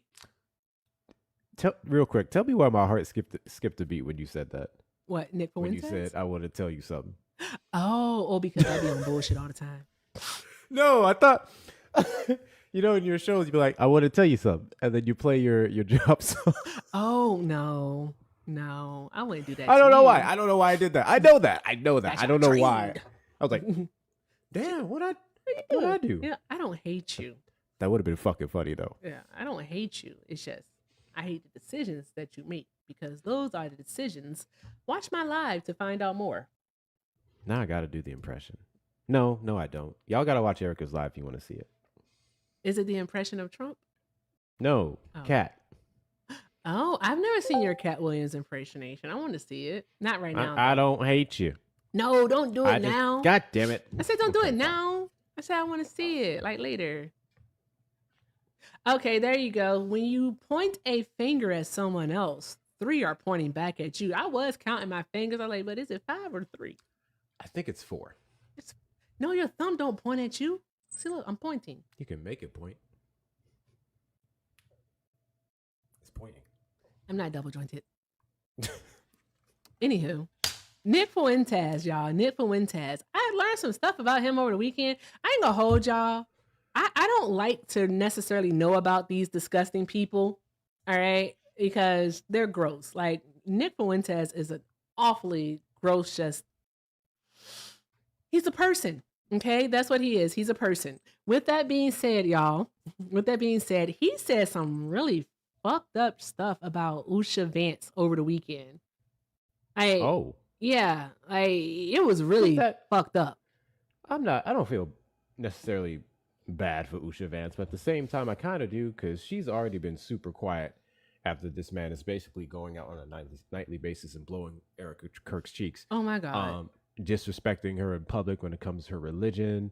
Usha Vance is going through it, and I do kind of feel somewhat a little bit tiny bit bad for that woman because to be fair, fuck JD Vance, but remember JD Vance used to hate Trump. Exactly. And I get a strong feeling that was more so the person that Usha fell in love with and decided to marry. And loved. I'm not saying that she's not Republican, right? But I think, and we know this, a lot of Republicans don't actually like Trump. Like they don't because he's not Republican. He doesn't actually stand for Republican values. So I feel like that's more so the person she fell in love with, and then everything else has just been her trying to stay faithful to her marriage. Yep. I agree with you. I agree. It's tough. Yeah, he pretty much just went on a racist rant, really just anti, Indian, and it was gross. It was just really, really gross. Trigger warning to everyone. I am going to play the clip. All right. And yeah. I want to find a short clip. I do not want to play a long one. Let's see here. Okay. I'm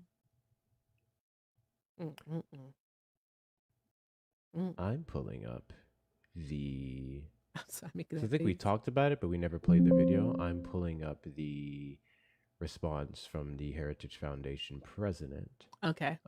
In regards to Fuentes being invited to Tucker Carlson and Tucker Carlson breaking bread with him. Heritage Foundation president actually defended it and said some things that got him under hot water with his own base. It was super duper interesting. So here's a video right here. I want to make sure that this is it. Is this the one right here? I should have queued this.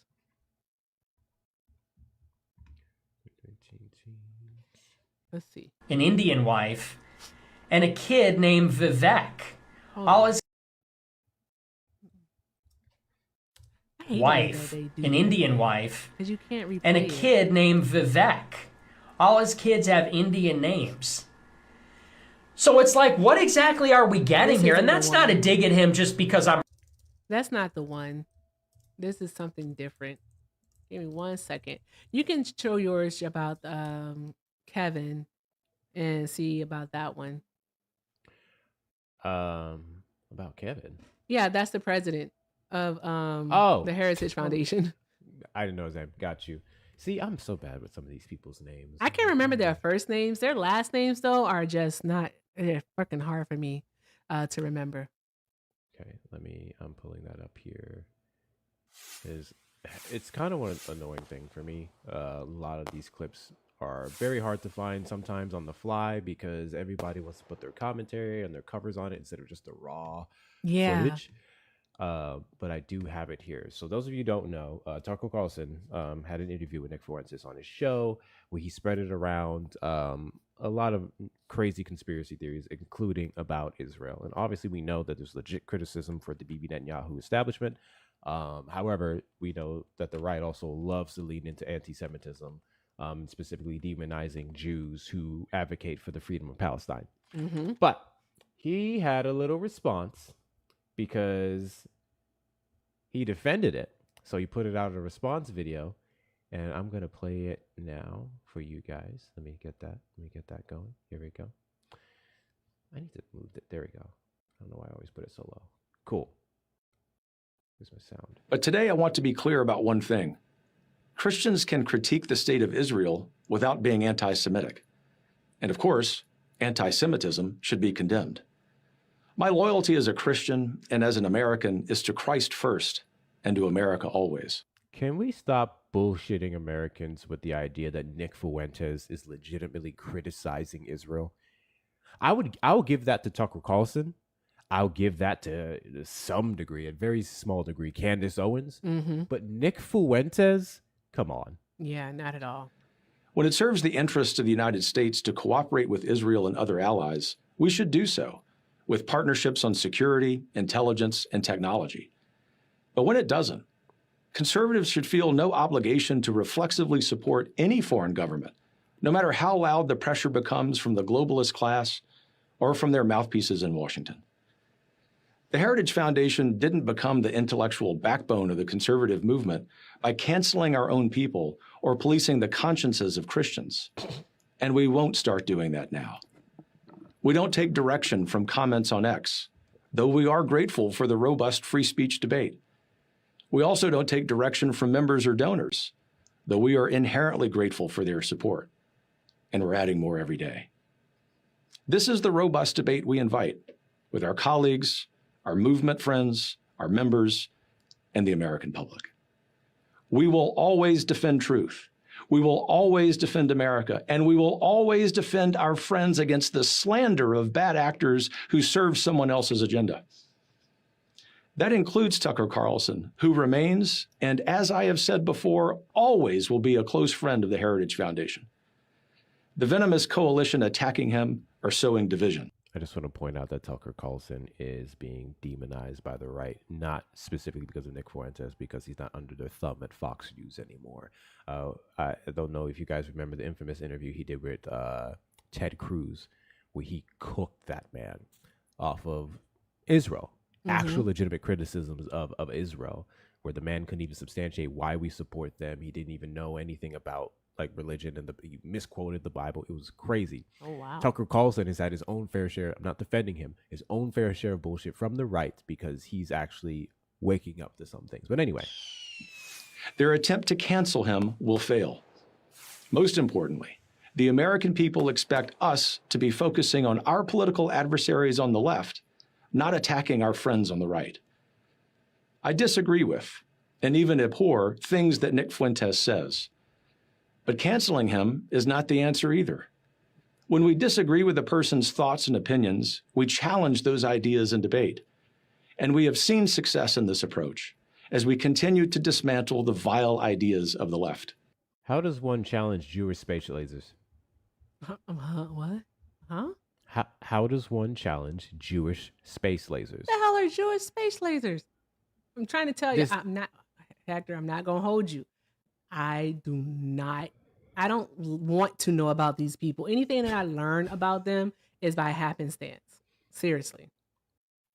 Somebody said with your own space laser. I should block you. So this was what Marjorie Taylor Greene touted around, and then people legitimately believe it's not that extreme. She's just nuts. But when it comes into the cabal of Jewish people who run all the banks and they run the media and all this different stuff, how does one challenge to a respectable civil debate? How do you challenge nonsense? And that's the problem with this argument. I'm going to actually show his contradiction in a moment. How does one challenge nonsense? I don't get it. Anyway, That's weird. As my friend Vice President Vance said last night, what I am not okay with is any country coming before the interest of American citizens, and it is important for all of us, assuming we are American citizens, to put the interest of our own country first. That's where our allegiance lies, and that's where it will stay.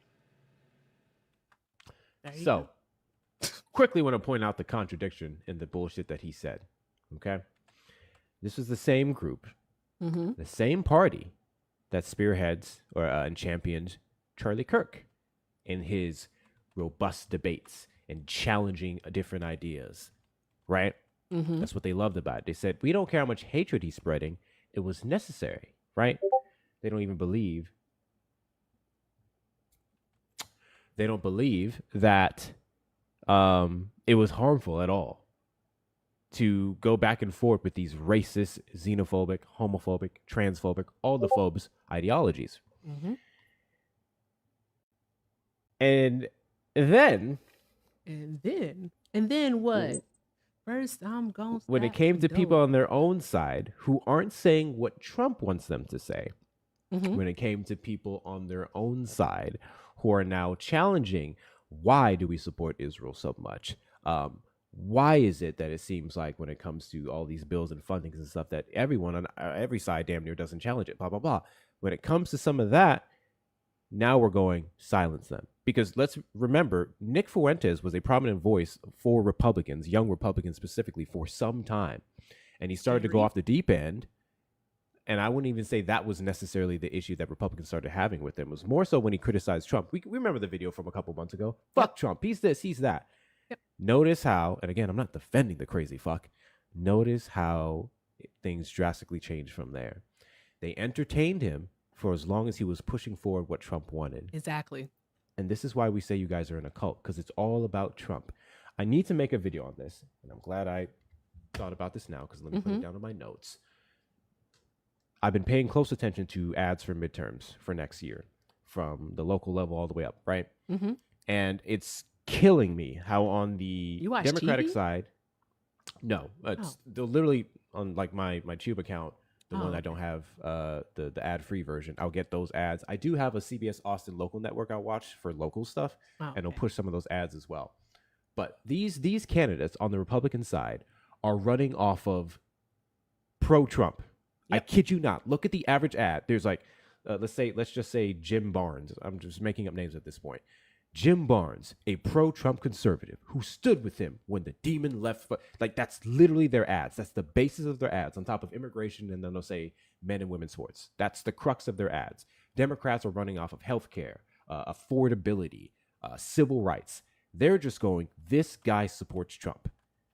Seriously, pay attention to these ads. And in my video, I think I'm gonna clip a couple and show it to you in your face from some of these prominent candidates on the right. They're only running off of "we suck Trump off." It's ridiculous. It's actually ridiculous. They have no actual policy, no base. It's that They don't. we're behind Trump. But however, go ahead. I'm sorry. I'm about to wrap up. However, when Land Jasmine plane, Crockett put out her fucking ad showing that she's running for Senate, that was just her staring at something and Trump's criticisms in the background, guess what happened? Everyone lost their minds and was like, This is the problem with Jasmine Crockett. She's not running off of policy. She's just running off of attacking Trump. Exactly. So now we care. It's always about a more double than just standard. Trump. Every time. Every single time. They never hold true to their own word. Whatever it was basically what's good for, like, what is it? What's good for me is not for thee. How that saying go? It's so many damn sayings. How Rules that for one thee, go? but not for me. Oh, okay. Rules for me, but not for thee. There we go. Is that how it goes? Yes. I Rules thought- for me, not for thee. No, rules for There's different thee, ways to say not it. for me. Yes. Rules for thee. Not for me. Wait. Fuck. See? Rules we for go. thee, not for me. Yes. Got it. Okay. But when you were talking about basically being like having a pro-Trump platform and that's all that they're running on, it made me think of Elise Stefanik. Because Elise Stefanik, like super, like she's Marjorie Taylor Greene with a Yankee accent. Okay, God. that's what she is. So, with that being said, she was running for governor in New York, but she dropped out because Trump just simply would not get behind her. All right, and there's that. So it doesn't even always work out for them to be in this cult. You know, because sometimes the cultist, he turns against you.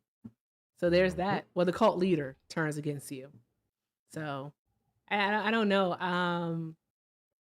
I want the politicians to to dig deeper on both sides to find out what it is their constituents actually want. I think Jasmine is actually doing a great job of that. She knows, and I think she understands that her platform cannot be and will not be, anti-Trump. We already know she don't like Trump. She don't have to keep telling us. We already know. So there's that. But I do want to play this awful video, unfortunately, because Nick Fuentes ain't shit. He ain't. He thinks that Donald Trump is too liberal. Did you know that? Yeah. I did actually. Yeah. It's funny. Their racism is so friggin' gross. So bad. And this is where I think we've talked about this before. I don't make this really quick. The concern of everyone going impeach Trump, when the truth of the matter is, to some degree, Nick Fuentes is right. We could get someone far worse than Trump if we impeach him versus J.D. Vance. That is true. That is true. I don't want anyone worse than Trump. I know that with J.D. Vance, the worst is the fact that he's basically a Heritage Foundation puppet. But he don't have no charisma. I mean, the man has the personality of like a one-ply, wet, ripped apart, disintegrated piece of toilet tissue. So there's that. There's that. Not even the Charmin kind. No, Charmin is the good kind of TP. Charmin's the good stuff. I'm talking about like Scott. Or that stuff that be like in gas stations and shit. Oh my fucking thin. Yeah, that stuff. I hate using public restrooms. That's a Me separate too. conversation. Oh my gosh, sidebar. I hate using public restrooms. They're disgusting. Can't do it. I don't care. I will hold it forever. I do not care. Also, there's only certain airports that if need be, will I. But other than that, nope, I'm not doing it. I don't care. I don't care. I don't. Dollar Tree And I toilet will paper. never use a restroom like the laboratory, whatever the hell it's called on a airplane. Oh. Do you know that like in all of my years of traveling, I've only used an airplane lavatory once, and that's because I was like 7 months pregnant when I was traveling. So this was years ago. My baby is 11 now. I just want to let y'all know that. Like, I'm not using it. Nope. I will hold it. I will wait. Don't care. It's disgusting. It's gross. I can't stand when people use the bathroom on an airplane. I really hate it. I'm not gonna hold you. It's why? Why? You just spent all this time in the terminal. All this time in the terminal. You could have used the bathroom then. You're gonna wait until we're 10,000 feet in the sky to do it? Come on, man. That is gross. Ew. Shame on you. We should bring back shame for that specifically. I am pro shaming people. Oh, 6,000%. so gross. I am pro shaming ignorance. Yeah, that's fair. and nastiness. But I don't know how using the bathroom on an airplane is ignorance. I just think it's rude. It's rude to have bodily functions. That's no that yeah, not that one.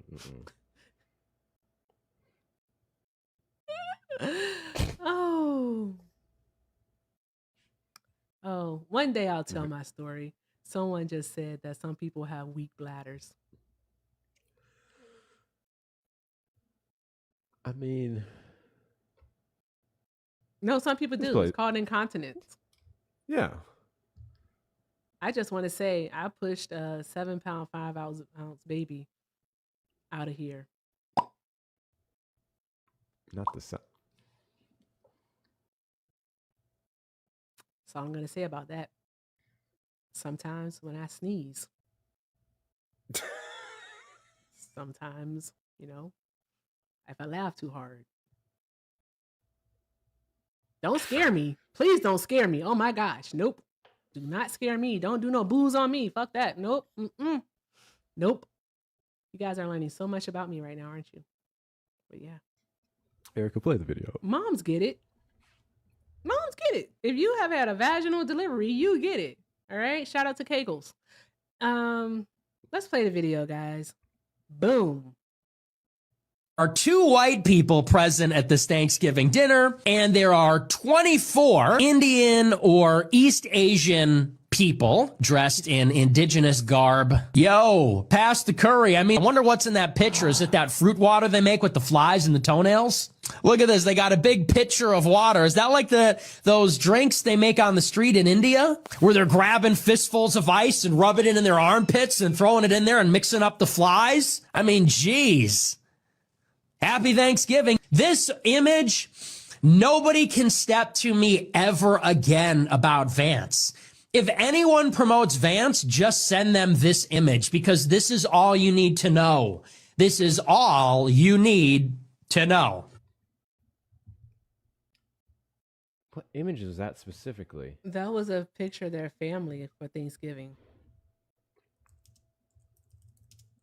That's what that was. That was a picture of the Vances, their family, for Thanksgiving. I'm sorry, that was fucking disgusting. God forbid you celebrate a different culture with the woman you fucking married. Exactly. And your children's goddamn heritage. I couldn't see the photo clearly. I don't know if y'all could. I have it here. Jesus Lord, these people. These people are disgusting. And proudly so. Proudly so. I can't stand it. And then it's crazy because the like Democrats are quick to like condemn certain leftists who say things, and Republicans will just like not say anything about people like him. Yeah. They won't condemn it. They won't necessarily condone it. Well, actually, in a lot of ways, they condone it. But they won't just be like, no, this is wrong. That was inappropriate. Nope. And I'm not even sure that's still even the video. I know that's not all of it. Hold on. Put it up here. I low-key miss Windows. Yeah, okay. Because he basically let me make sure. Let me see something here. Are you pulling up the picture? Okay, yeah. So we're gonna do a real close look at everything, okay? Here's whoever beautiful this guy family. It's JD. Y'all do know that JD Vance doesn't have a lot of family. All right. And so Usha's family has become his family. Also, Hector, another thing, like, because this is our pod, but like, bro, I know so many white guys like that. Yeah. We're gonna have to explore that one. Don't know. Is he? Are you drinking boba? Don't worry about it. So I saw you. It's him. I believe that's one of his kids. These folks. Where's Usha? Hold on. She's in there. Keep going. Keep going. Keep going. Keep going. She's in there. Right here. Yeah. I don't know if y'all see my mouse. Isn't it her in the back in the yellow? Green. Yeah, with the baby with the red fit. Not Okay, yellow. there No, she no, no, no. goes. She's wearing the Yeah. green, the olive green outfit. Okay. Mm-hmm. Which is crazy. Why are you? Does it actually matter? No, but why are you all the way over here and your husband's all the way over here? That What's going on happens. there? That Oh, I happens. know it happens. I'm just being fucking messy, especially with what's been going on lately. I do Oh, find it interesting that you're supposed to put together this strong front, but you're way over there. It's just interesting. It could be absolutely nothing, guys. Obviously, we, you know, everyone's family dynamic is different. Maybe they didn't give a yeah. fuck. They just wanted the photo and they weren't worried about presenting a certain image to people. They're all together. However, I do think she don't like this nigga right now. I'm just saying. I'm just saying. I think they're beefing internally. I mean, the way that oh my God, Erica Kirk is such a fucking liar, by the way. But we're going to talk. I do want to play that video for you all because, bruh, be so for real. That was ridiculous how she lied. But we'll get into that in just a moment. But basically, what Vance said in response to this was that anyone who attacks his wife, whether their name is Jen Psaki, I hope I said that right, who's the former, I think, White House press secretary. Let me sure. Yeah, she was a press secretary under Biden or Nick Fuentes. Um, let me read it over again. All right. Let me be clear. Anyone who attacks my wife, whether their name is Jen Psaki, I can't pronounce that, or Nick Fuentes, can eat shit. That's my official policy as Vice President of the United States. That's what JD responded. But Jen, because I don't want to mispronounce her last name, she literally was just saying that she's worried about Usha because of the basically all the rumors and everything. So she's just worried about her. Whereas Fuentes was being fucking like just absolutely disgusting. So disgusting. So gross. How do you it says a lot about the right that they have embraced this level, like this racism, right? It's not like racism is something that's this new phenomenon, but Hector, I don't know. Never mind, I'm not going to do an age thing. There was a time, right? A time in our society. Saki, thank you. Okay, so Jen Psaki. So there was a time in our society where you weren't openly racist. It was covert. You did it at the dinner table with your kids and your wife. You know, that's where you did it. You didn't do it at Walmart or Costco. You didn't do it online. Because even before, like when we had just AOL, all right, you had to go into certain spaces in order to run into a skinhead or a schnazi. Like, no, now you can go into a darn gone space about Bluey and you're gonna find some races in there. Like Bluey's an N-word. Like, what are we doing? Bluey's a dog and he's from Australia. Um, but oh my gosh, he's just so out and open with it. And how the hell are you pro-Jew but a Holocaust denier? That's Nick Fuentes. He's a Holocaust denier. That doesn't make any sense whatsoever. It's about money. It's all about money. That's the grift. That's the grift right there. That is seriously the grift. Oh, man, I said, if you give people something to hate, they will latch on to it. People say love is the great unifier. Not in my opinion. Hate is a massive, humongous, tremendous, ginormous, stupendous unifier.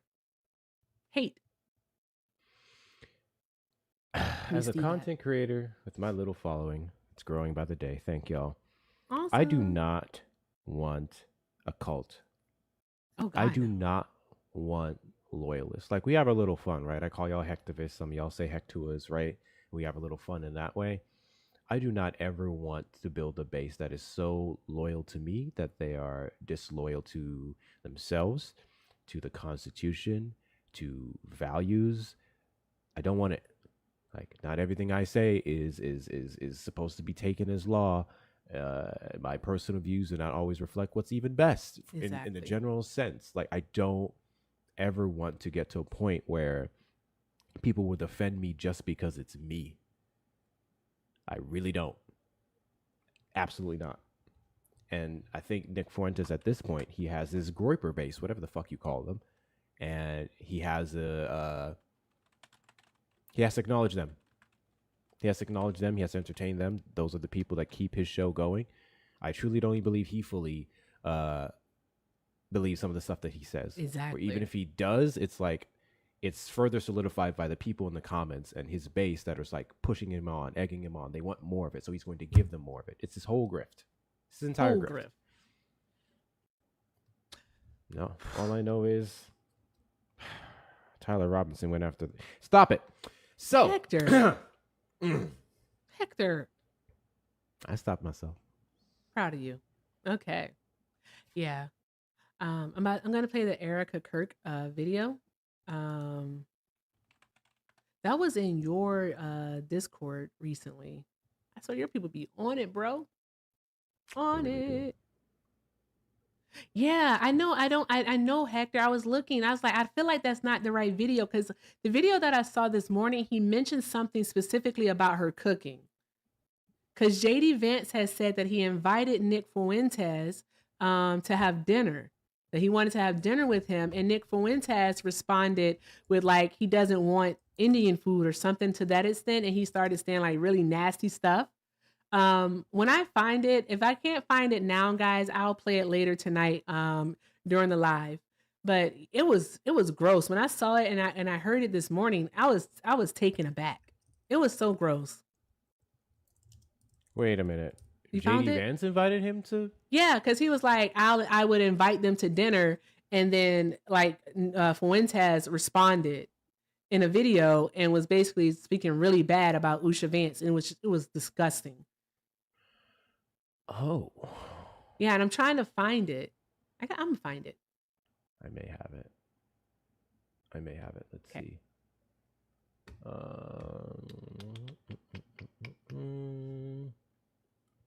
See if this is it. Going to the gym, being a vitalist, fighting the Matrix, India smells bad, all this kind. Wait, this was October, so this wouldn't be it. Hold on. Dude, he's just I'm a gonna fucking find this thing. racist, yo. Where's this one? Say, I really appreciate the invitation. Oh, here it is. Now, first of all, I have to say, I really appreciate the invitation. It's very gracious. I've said a lot of negative things about JD Vance. So for him to extend an invitation like that to me, to have dinner, a traditional Indian dinner with him and his family, it actually moved me. It actually touched me a little bit. I said, I've been nothing but antagonistic to this guy, really unprovoked. I started the beef. And so for him, in the spirit of the holiday, in the spirit of Christmas, for him to extend an invitation in public like that, to enjoy a traditional Indian dinner prepared by his wife with his family at the Naval Observatory, he's a better man than me. He's a better man than me. And I got to give him a lot of credit for that. Credit where it is due. But respectfully, I must decline. That's sort of the whole point. I don't want to eat shit. Kind of the whole point. We don't want them here because we don't want to eat shit. I know they do that in India. I know they literally eat cow shit. I know that they will scratch their ass and then prepare food and eat shit that way also. We don't want them here because we don't eat shit in America. We try to avoid eating shit as much as possible. It's why we wash our hands, you know? So respectfully, I'm going to have to decline. Thank you, but no thank you. I will not be eating shit, but I wish you the best on your Christmas Eve dinner. I hope that goes well for you guys. But anyway. A lot of white people don't wash their hands. Fuck this guy.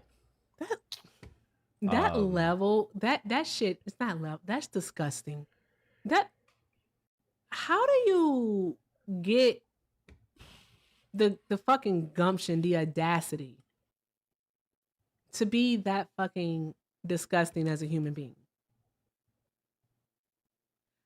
Like, that was abhorrent, man. That was deplorable. And there are people literally cheering him on who thinks that what he said was perfectly fine. That was rooted in so much racism. Despicable. Oh my God. I have no words for that, man. That wasn't okay. That was not okay. No. First and foremost, Indian food, in my personal opinion, is one of the top 3 cuisines ever. It's my I'm sorry, personal say that word again. Top what? Cuisine. Cuisines? Cuisine?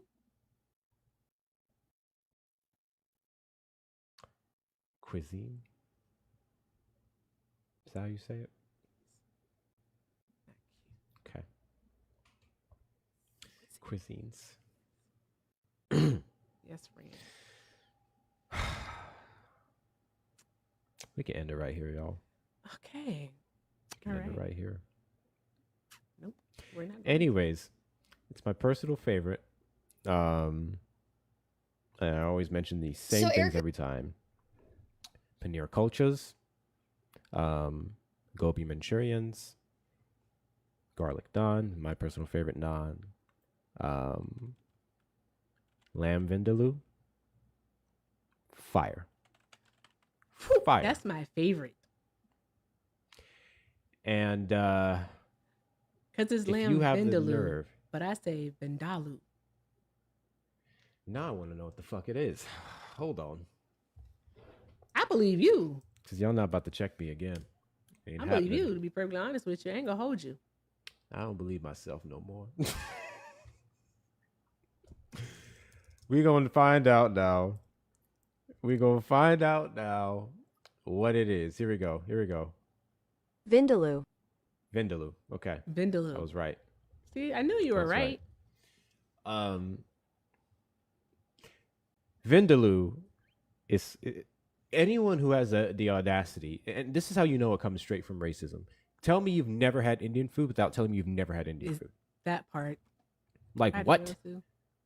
Now, it's a whole nother thing when white people specifically say, oh, it's too spicy for me because mayo is spicy to y'all. Or just not my cup of tea. Okay, cool. That's fine. You should probably expand your palate, but I get it. You like what you like. Yeah. It's another thing to say it's shit and comparing it to shit and that they eat shit. What the fuck are they talking about? Like, what?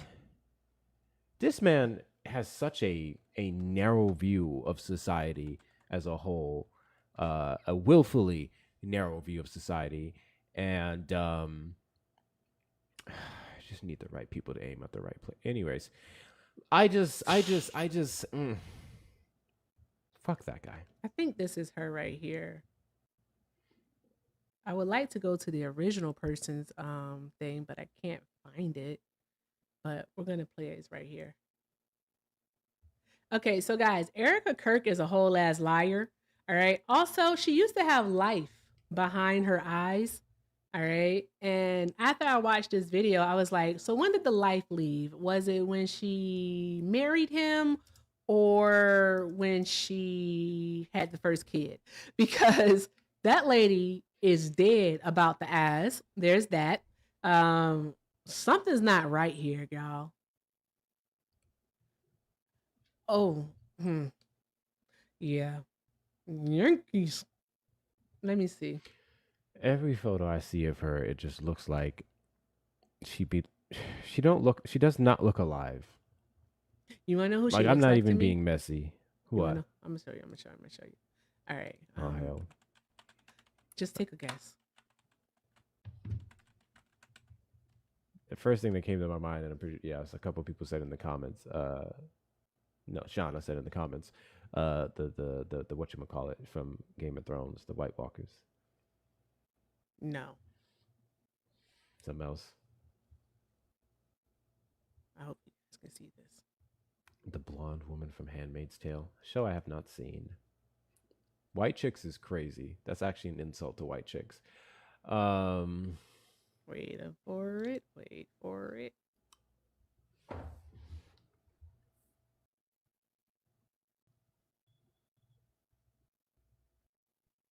Every time I see her, this is her.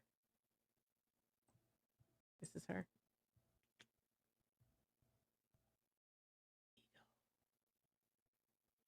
Just let this simmer for a moment, y'all. Anywho, let's listen to the video. What about the guys you dated before Charlie? I was here for 5 years. I never dated here because I saw vicariously through my roommate how terrible it was. You were proposed to by Charlie in 2020. You started dating him in 2018. And 3 years before that, you were dating this guy, Tyler Massey. I mean, you guys would do couples photo shoots. This is still online. And this is only 3 years before you started dating Charlie. He's in heaven. He's in heaven. Yeah, and 2 years later, you were dating this guy, Cabot Phillips, and here he is posting you guys on his public page saying, yes, we're that couple who gets painting lessons together. Again, this is a year before you started dating Charlie, and well within the 5-year period you claim to have never dated anyone, but you were out here dissing your roommate for dating. I always thought it was very strange how she would go to drinks with one guy and then go to dinner with another. Somehow getting drinks was the replacement of having coffee and breakfast. I personally would rather have coffee or brunch with someone than go. I don't drink. I find it unproductive. And why are you here drinking and dating on a reality show that actually was filmed the year you met Charlie? So you obviously were dating. So I'm not understanding your timeline. I mean, you're talking to a guy here who's asking you out on a date and you're taking his number? She was on a dating show. And here you are on your date. I've honestly spent the majority of my life being one of the most sought-after bachelors. Oh, great. But I'm just really excited to spend some one-on-one time with Erica. I really do like her, and I'm excited to get to know her a little bit more. Erica? Hello? I just want to understand how you so confidently lied to our faces when this footage was on national television, and you know the footage is out there. The pictures of your boyfriends that you dated are still public online, and you know that, but you still lie like this. Stop. Wait, isn't Cabot Phillips your ex-boyfriend? Why is he now the speaker of Turning Point USA? Leading speeches of how to lead like Charlie. What's going on, Erica? That's Stop. actually crazy. He's also the senior editor for the Daily Wire, the one outlet that your husband was having. What about the guys you dated before Charlie? I was here for 5 years. Oh, this one cuts it off. Oh, fudge. Damn it. Yeah. This person did a screen grab of this person's thing. When I find the original, bro, because someone in your, I should be able to find it. But, bro, come on. Why lie like that, though, and say that you didn't date when you did date? There's nothing wrong with dating. It's okay to date. What are we doing? I don't know, Hector. Not when you're talking to a base of conservatives that challenged the lifestyle you lived and defended at the time, I'm sure. That's fair, Fucking because grifters. is complete grifters. They do not believe in what they friggin' preach. Because Erica Kirk is the same one who went around before Charlie, was died. I should not say that with such disdain. Like, do I say do I say died? Do I say killed? Before he was no longer on this earth, right? Telling other women, all right, that their place is in the home, that they shouldn't work, that their place is to take care of the children and their husbands and blah, blah, blah, blah, blah.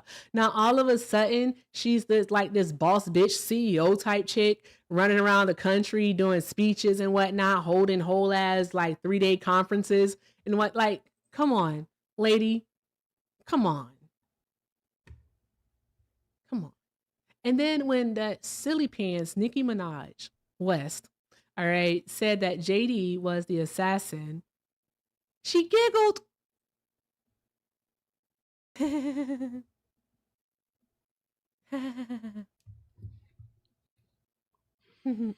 I hate it here, Hector. I do. All I know is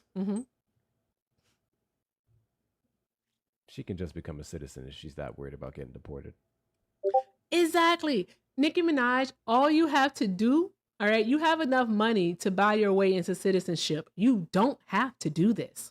You Should have that don't shit in 3 months. have to do this. All right. Like you literally can do it. You can do it. You have enough money to do so. All right. Hector, are you ready to film your commercial? Yeah. Okay. All right. Okay. Do you want me to read the thing or are you going to read it? Thought we were gonna do it together. Like you do your part, and then I do my part. Oh, okay. You're doing symptoms, right? Side effects. Side or effects. symptoms. Okay. Yeah, same. Yeah, same. Okay. Difference.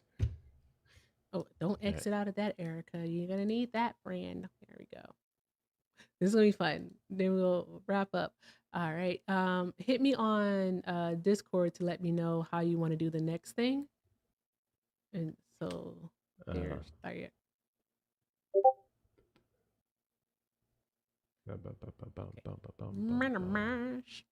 Criticize, criticize, criticize. That's a vocal stem. Like literally, sometimes I say that. I say that to my dad all the damn time though. My stepdad. I'm like, criticize, criticize, criticize. I do have to use the bathroom. No, hold on.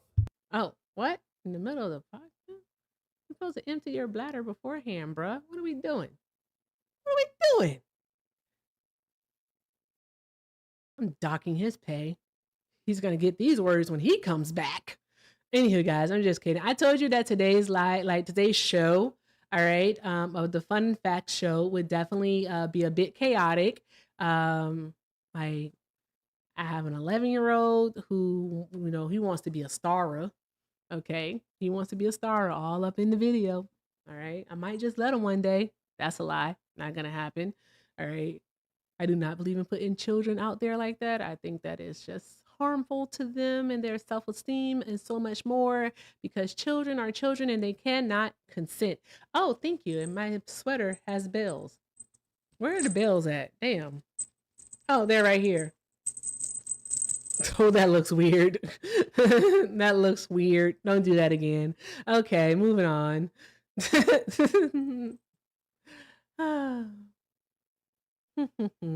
Okay, what was we about to do? Someone mentioned Russell Brand. I can talk about Russell Brand. How he has fallen. Remember, everyone thought Russell Brand was so cool. Yeah, he not cool no more. Him nasty. He already had like allegations against him. Now he has some new allegations which have led to charges, and it's oh, look at that. It's a whole thing. It's a whole thing. So yeah. So let's see here. Boom. Okay, Russell Brand. Oh wait, Hector's back. Pretty much, Russell Brand is a sick pervert. I was about to say something else. Lord Jesus. He's a sick pervert. I was gonna say sick bitch. He's a sick pervert, and hopefully, if found guilty, then you know what? He gets everything that he freaking deserves. You cannot use your power. Okay, you can't use your power to coerce people into doing things. Okay, that's not how any of this works. Get consent. Consent is explicit and consistent. Okay, that's what consent is. Good grief. These people on these power trips taking advantage of people, ruining people's lives. It's disgusting. Another example of their mediocrity. Yeah, that part. Shit just feels better when you earn it. Everything's better when you earn it. Everything is better when you earn it. Everything. Why do they want handouts for everything? I don't know. Why do they want handouts for everything? Because you know why? Because they literally get handouts for everything. They do. Yeah, I don't think they know what they would do without it. Yep. Like social welfare really began in the 1860s. Care what anyone says. Yeah, with the Homestead Act, 1862. Yep. The Homestead Act, that's when it started. And when they got their land grants, yeah, and they were able to start bringing out, passing on generational wealth. Yep, that's when it started. Then we had the New Deal, HOLT, the FHA, the GI Bill, what was it called? I know it was a workers program that got people jobs. You know, all the stuff that I'm mentioning, once they were implemented, that Black people could not actually, we couldn't use them. We couldn't use them until like the, I want to say the 50s, 60s. Mm-hmm. Mm-hmm. Mm-hmm. With Oh yeah, that Social being said, Security. Like Black yes. people paid taxes but couldn't get Social Security. Mm-hmm. Yeah, Same shit they're trying to do with immigrants. exactly. Exactly.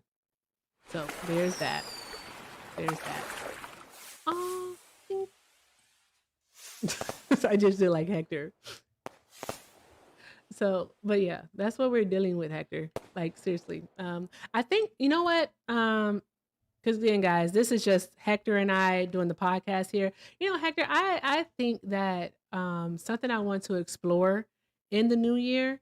I think I mentioned this to you, is definitely the Southern strategy. I'm talking to people about that, but also talking about these programs, because what's about to happen, and Caso is someone else, another person that I respect, that be in our spaces. He has discussed this before, but it's the great wealth transfer is about to happen. It's basically boomers, once they're like no longer here, what their children are going to inherit.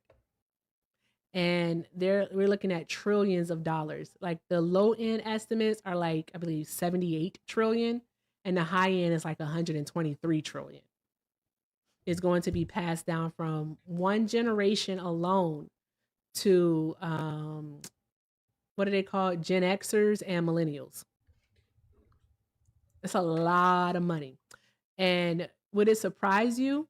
Would it surprise you that Black boomers only hold 4% of the wealth in their generation?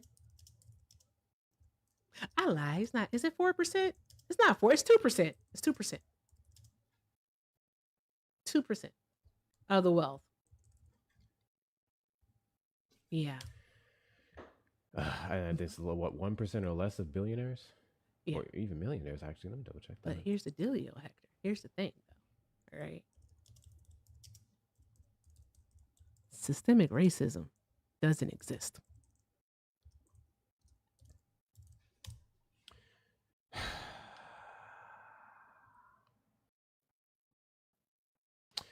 So millionaires is Let about simmer.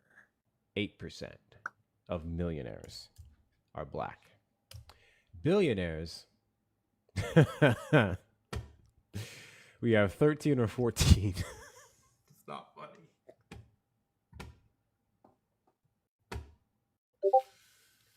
I'm not gonna lie, I did not even know it was that low. Yeah. I would like for people to understand just how much $1 billion is, though. That's a lot of goddamn money. Like, seriously, like, that's a lot of, I'm repetitive, but fucking A, man. It's a lot of money. That is 999 and then some million fucking dollars. $. Phew. It's a lot of money. And people act like it's I had a person the other day literally say out of their mouth that if they wanted to be a billionaire, they could. The other person was like, so you telling me that you know how to become a billionaire, you just choosing not to? Think about that. It's actually crazy. What are we doing? What are we doing, people? What is happening here? What's wrong with the world, y'all? Okay, are you about to do our commercial? So, okay, I'm trying to think of how we're going to do it. So, you're going to read your part? Mm-hmm. I'll and edit then, this for us. Like I did the other one video. That's fair. Because I was going to say, what's the last word in your line? Okay. And I can use that as a cue to go. Okay, let me see here. I need one more example of why they would go to HR. I like what they say. I was just joking. Oh, you told. Well, you told no means no. Boom. This is really this is like the word creation no. right in front of your eyes, guys. Air really don't signs like that word no. unite. Okay. All right. So no means no.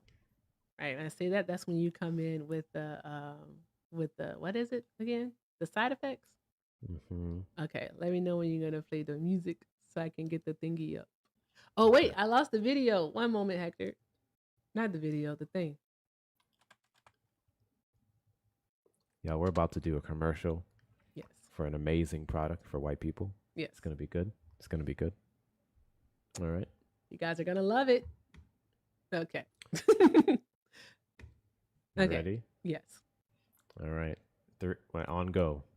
3, 2, 1, go. Are you a white male who has experienced discrimination at work based on your race or sex? You may have a claim to recover money under federal civil rights law. Contact the EEOC as soon as possible. Time limits are typically strict for filing a claim. Valid claims may include: have you been denied a promotion due to your mediocrity? Been taken to HR because you touched your coworker's hair without permission? Or were you just joking? Examples include: did you say George Floyd deserved it, then chuckle? Or say Taco Tuesday is your favorite meal to have during Cinco de Mayo? Were you told no means no? Side effects include significant birth rate declines, left swipes on dating apps, lonely nights with your right hand, Democrat derangement syndrome, accountability, no black friends, family cutoffs, obsessions with one's genitals, willful ignorance, projection, depression, and so much more that we haven't tested for. Ask your local businesses about crackerations today. God damn it, the song fucked up. We're gonna do that last part. Say crackerations part again. Fucking ad. God damn it. I'm gonna do it again. Say crackerations again. I'm clipping this shit. I don't care. Thank you all for hanging out with us. Your turn, Hector. Go. Crackerations is awesome. We're gonna do it again. All right. Where's that? Where's that? I'll just do the last 3. Yeah. Projection, depression, and so much more we haven't tested for. Ask your local businesses about crackerations today.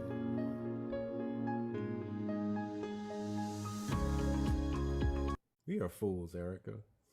Whole fools. Why are we like this? Don't take shit seriously. Whole fools. Nothing seriously, bro.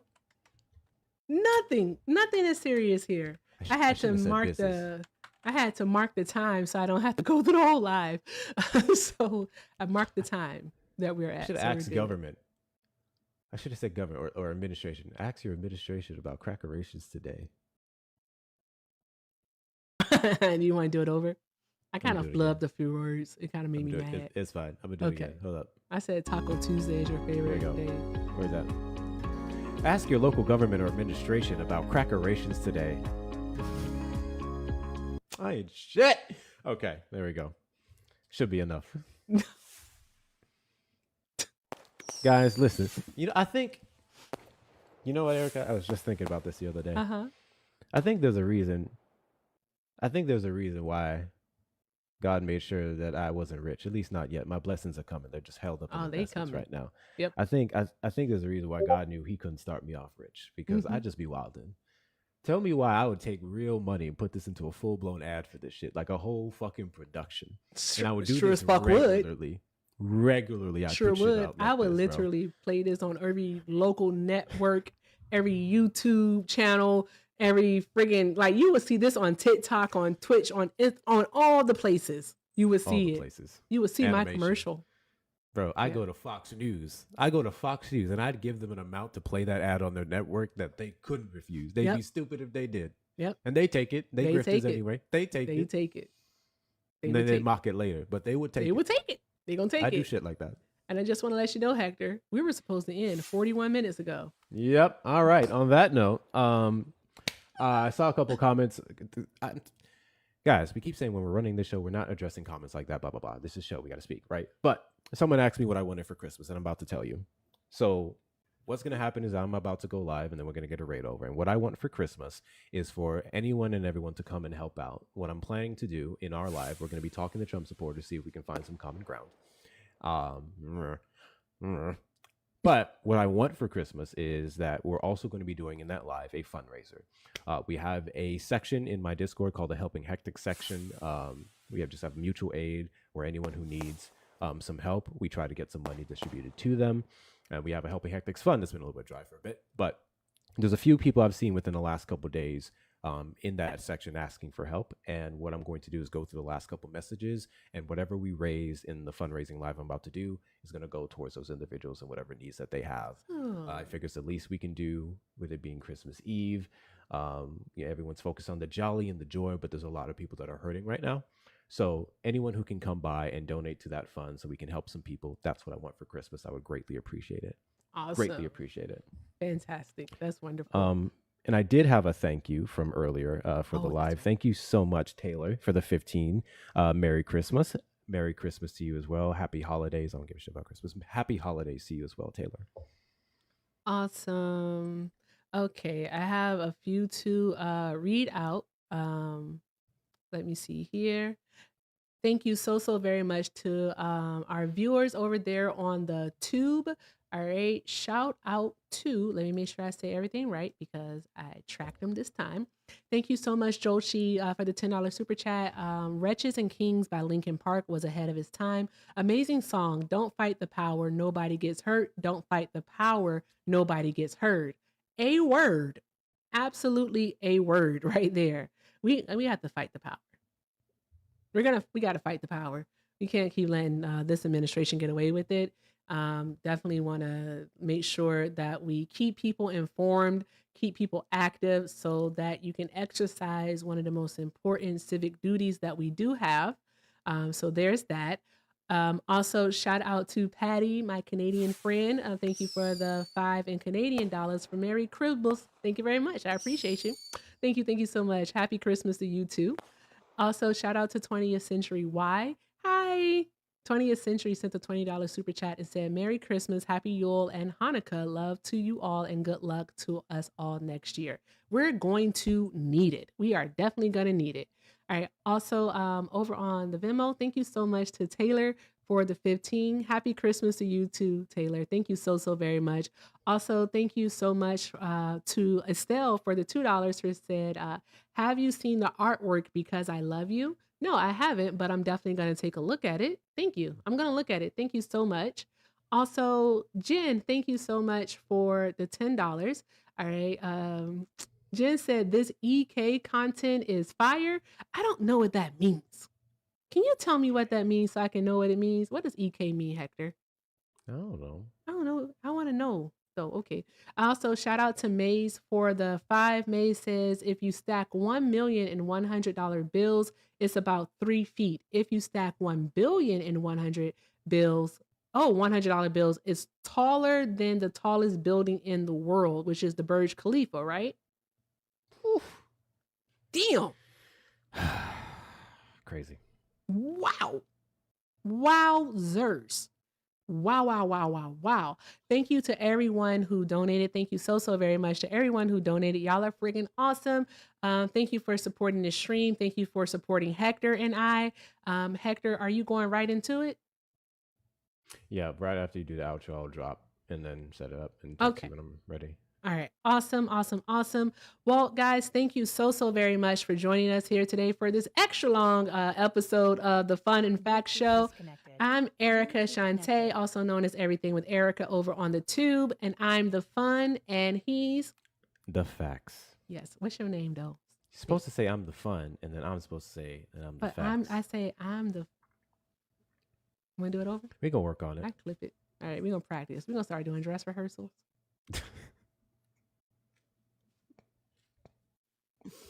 Oh, EK is Erica Kirk. Okay, thank you. All right, got it. Okay. All okay, right, thank you. Okay. I was like, who is EK? I don't know EK. Okay. All right. Cool. Okay, guys. Again, thank you all so very much for joining us. Hector, I'm gonna go ahead and disconnect. Okay. All right. Catch y'all in a bit. Those of you on my side, just transfer. Literally, if you click on her name, it's gonna say watch live. Just go over there. Just go right over there. And then I'll be back in a moment. So just do that. Press her, watch live. Guys, stay with me here. Stay with me. Stay with me. Okay, Bubba. Bubba, for all that is good, can you wait 2 more minutes, please? Just 2 more. I beg. Okay, guys. So here's the thing. Bubba is going with his dad tomorrow, like mid-morning tomorrow. So we did like Christmas today, which was pretty awesome. So that's why the tree isn't there, because I took the tree and I moved it. But yeah, and again, it's a pop-up tree, so it's like super awesome. So it was really easy. I promise. It took no work whatsoever in order to do it. But y'all, I really, really, really just want to thank you all so much for the support. I mean, we're simply doing like our little, gotta stop doing that. We're doing our podcast, yo. And it's so awesome because Hector and I do not want to do that yelling stuff all the time. Yeah, it can be fun, blah, blah, blah, blah, blah, right? But nobody wants to yell all the time. So we thank you all so very much for like being here and supporting and just doing all the good things. While I still have you, thank you so much to Jasir. Thank you so much. You became the title gifter, I know, of the corgis. So thank you corgis. My bad, Shauna. You became the title gifter of those. Thank you so much, Gucci, for becoming the title gifter of the hand hearts. Like, y'all are awesome. Thank you to Phil and to Mel. Thank you to everyone. Whitney, I saw you too. Thank you so very much. And, you know, you guys are just doing all of the good things. I'll be back later tonight, this afternoon, evening. Not sure. 7 o'clock my time. 7 o'clock my time.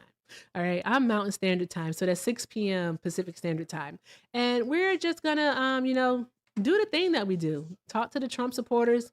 I'm going to try to see tonight, though, if I can get them out of the sunken place. All right. Do me a favor, because I'm just waiting for Hector now. And it's over 300 of us up in here. All right. Let me know if you're going to come back tonight. Drop a smiley face if you're coming back tonight. All right. And drop a sad face if you aren't. All right. If you drop a sad face, you just better be prepared for what happens next. Just want to let you know. Let you know. Yeah. Tap. You got to tap it. It's in the poll, y'all. It's in the poll. There we go. Make sure I open that. What is it? EST, 9 p.m. Eastern Standard Time. So while you're wrapping presents or while you're cooking, I'm not sure what people do on Christmas Eve. So there's that. And I'm just gonna set a penny goal. Okay, awesome. What are we doing? Control Q. Where's the thingy at? Okay. I'll take it. Okay, so we're coming back. So that works. That works. Okay. So cool, Mel. That works. Okay. So one moment. Okay. What we want to do is we want to do a Hector raid is what we want to do. So guys, let's go do a Hector raid and let's do all of the good things for Hector. It's still over 300 of us up in here. We should be able to get him off to a great start. So I'm just waiting for him to go up. So I'm trying to think about what I can talk to you all about. Hey, Miss Donna.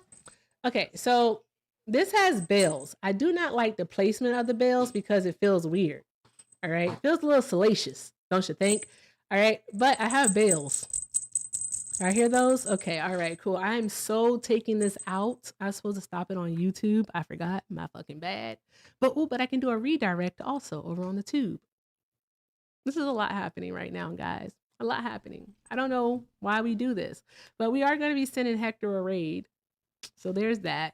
Just waiting for him to get started, and then we'll go over there. Anybody want to ask a question? Ask me anything. Go ahead. List your question in the chat. Ask me anything. I'm an open book. I'll answer it. What got you started in doing this? I know my auntie, maybe. I always had a love of politics. And like my mom, due to her religion, doesn't practice politics anymore. She's not involved. But prior to, my mom was involved in politics. She was really well informed. And so, yeah.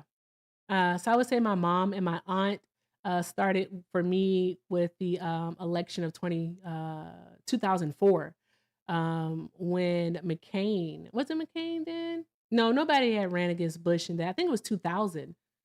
When did McCain run against Bush? It was in 2000, right? And I liked McCain, which was crazy because he was a Republican. But I knew I didn't like Bush. And then 2008 is when I started doing the door-to-door work for Barack Obama, which was amazing. I remember where I was that exact night. So just always having a love of politics. Also, I'm a person that loves to learn. So just taking in new information, not being afraid of saying what I don't know. So that's what got me started, just basically a love of learning. What am I doing tomorrow? Tomorrow, I am going to wake up and cook breakfast for the bubs and then get him ready to go with his dad. And then I'm going to party like a motherfucking rock star. Just saying. Now I'm going to hold y'all. See, my mom doesn't celebrate holidays. I think I told people that. My mom doesn't celebrate holidays. So it's like, it's not like I'm going to go to my mom's house and do anything. So there's that. And yeah, I could go to a friend's house, but I don't want to. I'm a type of, I actually prefer solitude. My favorite ice cream, I like butter pecan. I'm turning into an auntie. Oh, thank you for that. That's so cute. That is so cute. Thank you, thank you, thank you. Okay. So yeah. What else do we have? Who would you say is your favorite possible nominee in 28? Who do you want to run? Oh, shoot. That's so tough. Who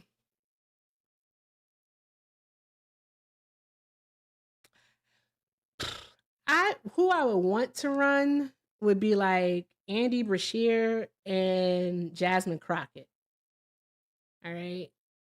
Brashear as president, Crockett as VP. I think those two would be a good mix. And I think they would actually work together where she wouldn't just be a figurehead. She would actually have a voice, kind of like how Al Gore was to Clinton. Clinton had a voice. All right. I refuse to use Cheney and Bush because Cheney was friggin' awful.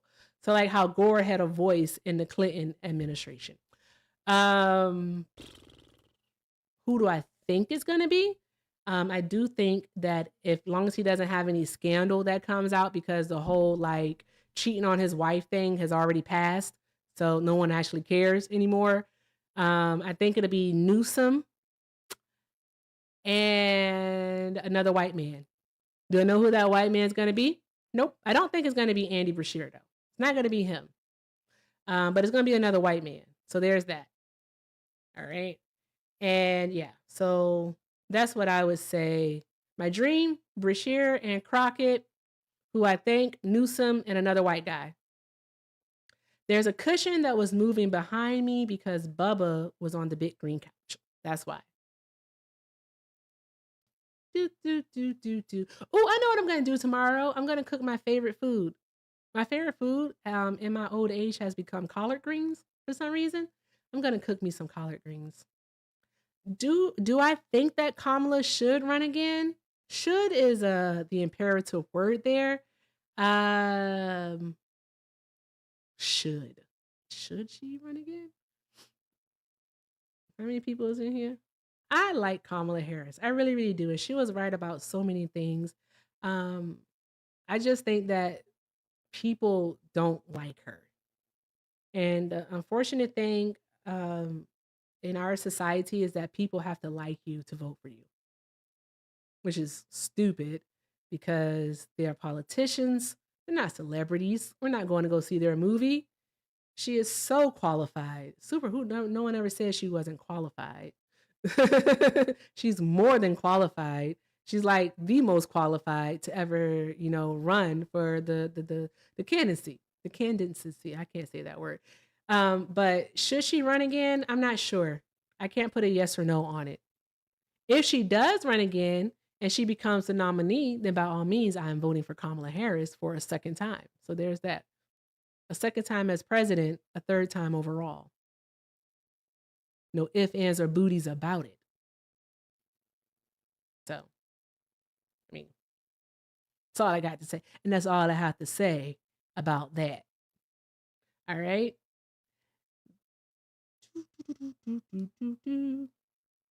This is just a reminder. Black people, please use sunscreen. Black people, please use sunscreen. All right. Go raid Hector. There's over 300 of us up in here. Go raid Hector. Go say hi to Hector Talks, guys. All right. He is trying to see if we can find common ground with MAGA. All right. That's what he's trying to see. If you ask me, hell the fuck no. Okay. All right. The only common ground we can find with them is the fact that we all pay taxes and we pay bills. That's it. Other than that, I'm not a fan of AOC. I don't jump on that bandwagon. I don't think I'm not a fan of hers. There's that.